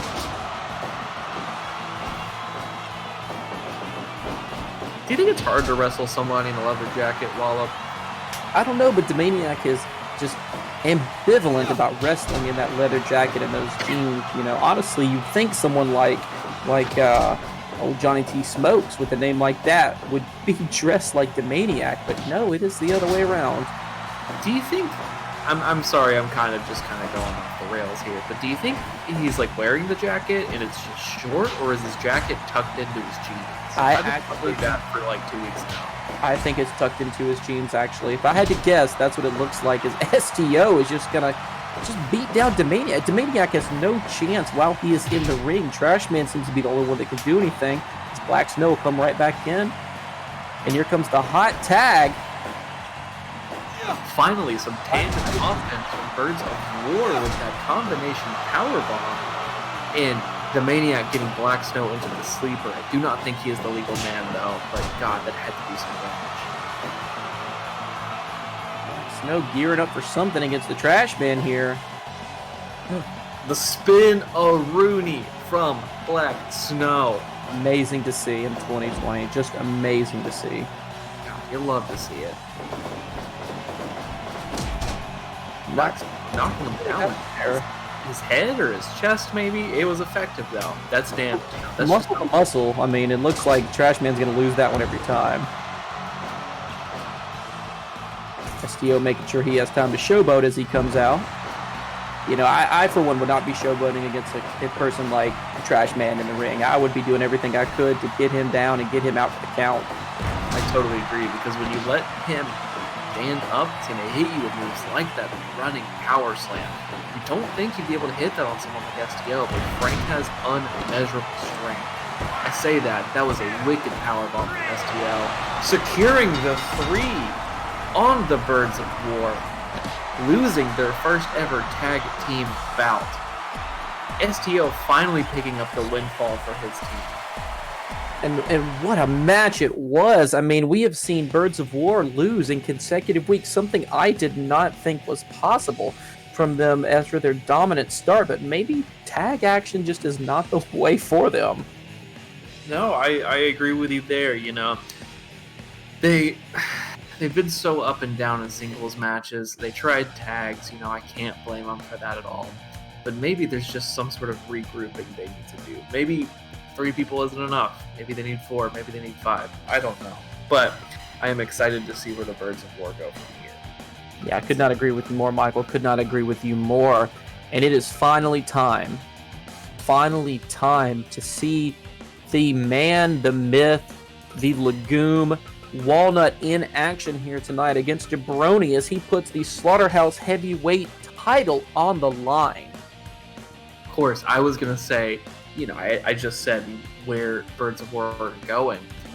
Jabroni is a Bird of War here in this main event. While his teammates may have faltered in previous weeks, Jabroni has racked up win after win against some of the strongest competitors in Slaughterhouse Wrestling. And right now, he is here to take on Walnut. Will Walnut be cracked? Will this bird use his beak to peck open that nut and see what's inside? Wallop, I can't wait to see this match get started. I can't either, so let's go ahead and get it going so we can see it, so the folks at home can see it, the folks streaming on illegal sites can see it, and everyone here in the JBS USA Holding Civic Center can finally get what they paid their ticket for. Let's go ahead and bring them on out, and let's get this action going. And I do want to take a second, thank all these fans here in Greeley, Colorado. They have been fantastic tonight. They have seen blood, they have seen gore, they have seen an excess of Janet, they have seen testicular torsion, they have seen some great things out here tonight. And, there's no telling what's going to happen in this match. Yeah, I definitely agree with you there. These fans have been great. Thank you for putting up with us starting a little late. We really appreciate you letting us into your homes to entertain you for a couple hours. But yes, we are here in this main event. Completely unfathomable that Jabroni could have climbed the ranks like this. And I have no idea what's going to happen in this ring. Walnut has run the gamut of challenges here, both in tags and singles, and run through them. But he's never faced someone that showboats as much as Jabroni, and I'm really wondering if that's going to get under his thick skin. Yeah, I mean, and it's going to take a lot to get under it. I will say that. Jabroni sticking and moving a little bit here on the outset, getting his strikes in where he can. And that may be, his strategy going forward. With someone as big as Walnut and as heavy as Walnut, you need to pick your shots where you can. Yeah, I could not agree with you more. You just need to kind of get out of his way. It looks like he's just kind of, seeing how everything plays out. And you saw that quick dodge, that quick strike he got on Walnut. Walnut had that open hand slap coming for Jabroni's head, and he got that strike in so quick. Jabroni's got these quick jabs he gets in there to get out of the way of those long open hand slaps that Walnut just loves doing. Jabroni with the elbow, taking Walnut off of his feet. Jabroni's been in shocking control of this match so far. And honestly, I could not agree with you more, but it is kind of hard to say, you can be in control when it comes to Walnut, but those quick jabs, I cannot say enough about them. Every time Walnut gears up to that open hand slap, I had to pause there. I thought we almost saw some pretty dangerous stuff early on right there, but Jabroni's doing exactly what he needs to do. We saw Damon hold Walnut for the longest time we've seen in a match here in Slaughterhouse so far, as he held him over, how long was it last week? Do you remember? It was about as long a match as I feel like we've seen from Walnut. Right over 12 minutes, Wallop. Approaching 13, I believe. That was the longest singles match we have ever seen from Walnut here in Slaughterhouse Wrestling. But with strikes like that, I don't know that this is going to last too much longer. Walnut finally getting some offense in, but Jabroni hitting a jumping neck breaker. That's something you don't really see much. When Walnut gets on a tear, he dominates. But Jabroni is giving it right back to him. And like I said, the trick has been those quick strikes. He has had so much success with him so far tonight, and he is laying the offense on Walnut. He's laying the nutcracker, as it were. Will he be our nutcracker here in Slaughterhouse Wrestling? God willing. But the other question is, will that ocular pat down, that top rope elbow that Jabroni favors, be enough to take Walnut down for the 3? And it's worked 3 times so far. Jabroni's been extremely successful in singles competition. But time will only tell. But he can't let Walnut get going. Once he gets those headbutts going on him, we hear that horrifying laugh. We know it would probably be over for Jabroni at that point. So he's got to do everything he can. He's got to stop. You've got to stop this offense. And there we go. And there we go. The elbow to the back from Jabroni, and a quick jab to maybe the back of the head, maybe the shoulder. Getting some more of this offense in, however you can get it, is the key to taking down Walnut. And there's that series of headbutts we talked about, Michael. That's something you can't. And there's that open hand slap. We've seen him miss it all night, but once that gets going for Walnut, it's going to be hard to stop him. I'm not sure who got the better of that clothesline exchange, but both men back on their feet, and Walnut going for the scoop slam again. Returning the favor, but getting taken inside out by that lariat. And Jabroni, one thing that's very distressing early on, we have seen a lack of pins from him, a lack of submissions. You've got to get that going. We saw Damon Sky have success early on getting those pins almost to the 3 count on Walnut. But there you go. He is palming his head like a basketball. One of Walnut's deadliest maneuvers. Jabroni has to power out of it. He's going to have to if he wants this match to go on long at all. And for any period of time or even come out with a win, he's got to do all he can to inflict damage, get some pins, get some submissions. Got to do something. Cannot let this right here happen. That is the move that put the Chicago Cowboy out. That elbow drop does not secure the 3. Almost though, Wallop. Almost. And Jabroni trying to power out of that hand, that claw. Doing everything he can as he's going to try to turn it around, going for that top rope. Going for the ocular pat down. Into a pin. Oh my God. So close to unseating Walnut for the first time. A roll-up pin. Too close to the ropes, Wallop. Yes, I thought we were so close to seeing a new champion here at Slaughterhouse Wrestling. Walnut is barely able to wrestle. I don't know if he has a slap to the head. I told you every single time. That's all he has the energy left to do, but Jabroni back on his feet. The atomic drop, maybe a weak point for Walnut back there. Don't blame him for trying. These series of headbutts, it is what will take him down. If Jabroni can get up there for another ocular pat down, he might have a chance. Is he going for that? The stomach claw. Right. The vulnerable stomach of Jabroni. We've seen this time and time again from Walnut. Jabroni able to power out of it. The first time we've really seen that happen is he'll get a nice submission on Walnut himself. Will he crack? Will he crack, Michael? Good abdominal stretch there. Good strategy, trying to just wear Walnut out at this point. Walnut looks out on his feet. So tired. I don't know where he's getting this energy from to continue this match. But we are approaching Walnut's longest time spent in a match. And I'm sorry, I laughed because you can tell that Walnut is so tired. Jabroni's going to come out. What a move outside of the ring against Walnut. Very impressive stuff. We don't see that often as he'll... Jumping pile driver right on the top of the head of Walnut. Jabroni has to get him back in the ring.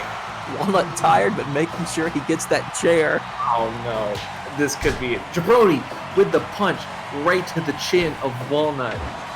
And those headbutts, Jabroni, you can't let it happen. You can't let it happen. You're the hope for Slaughterhouse Wrestling right now, and a slap to the head takes him down. And folks, this is Walnut's longest singles match up to this point. Jabroni is taking him to the limit, but he is getting slapped in the back of the head. This could be it if he can't turn it around here. As he's going for that gut, and he gets the tap. That is it. With the stomach claw wallop, adding another finishing maneuver to his arsenal. And Jabroni, someone's got to break this up. We got to get Janet out here. Somebody's got to help Jabroni out. This is Ricky Big Bucks all over again. Folks, another successful defense of Walnut's Slaughterhouse Wrestling title. Defeating Jabroni, defeating the Birds of War, ending Jabroni's winning streak. And I cannot believe it. I got to tell you, Michael, I mean, this whole pay-per-view was a series of surprises except for this match. Something we see coming from a mile away every time. We hate it, but we know it's going to happen. And I got to tell you, I'm going to ask you 3 things, Michael, about tonight's show. What to you was the most impressive thing? Was it the bankrollers coming out and taking 2 out of 3 when they can barely get 1 win? You know, they can barely get 1 going. Was it Thomas Noble's win over Orville Neal? Or was it Josh Ho's return to Slaughterhouse Wrestling? I'm going to throw you a curveball here. Uh-oh. I think Big Money Marty and Ricky Big Bucks Biloxi finally putting up wins for the Bankrollers. Those may not have been the most impressive matches on the card, but that was what shocked me the most. The most losingest wrestlers in this company finally making an impact here. Numbers on the boards, like I've said so many times. That was the most surprising moment to me. Yeah, I could not agree with you more, Michael. That was probably going to be my pick. But I mean, we saw so many great matches here tonight. We saw Behold a Dark Horse take it to Birds of War as Birds of War continue their losing streak here, except, we thought for Jabroni, but even Jabroni ends up losing in one of probably the hardest match of the evening for the Birds of War, but they've got to find a way to turn it around. Maybe go to three-man tag again, maybe, go all individual. We saw Thomas Noble come out with an impressive win over Orville Neal. Josh Ho inviting Johnny T. Smokes to enjoy what Slaughterhouse Wrestling has in store for him. You also have Dong continue his single success, beating Lucifer and keeping that bra of his. And then you got Jason Waterfalls, maybe falling short, but still putting out an amazing match against Forged in Fire, as Forged in Fire is paving his way in Slaughterhouse Wrestling to make a name for himself. Victor Hill picking up a big win over Big Daddy D, and Big Money Marty even getting some wins in there tonight. The first win of the evening, the first win in a while, I would say, for the bankroller. So overall, what was your impact? Did you enjoy the pay-per-view, Michael? I think Slaughterhouse Wrestling gets better and better with every single show, and I don't think this was any exception. We saw surprises, we saw twists, we saw chills, we saw thrills, we saw absolutely great wrestling action here. And I cannot wait to see Slaughterhouse 6 with the main event of the cage match between the Chicago Cowboy and Damon Sky. I know you just asked me about this show. I'm already looking forward to the next one. That is just how excited I am by Slaughterhouse Wrestling, Wallace. I could not agree with you more, Michael. And from everyone here at Slaughterhouse Wrestling, all these fans here at the JBS USA Holdings Civic Center, all 1,299, looks like one of them left actually, here in Greeley, Colorado. We thank you for inviting us into your city, into your homes, into your illegal streams. I've been Wallop Jennings with Michael Carmichael. Everyone, you have a great night.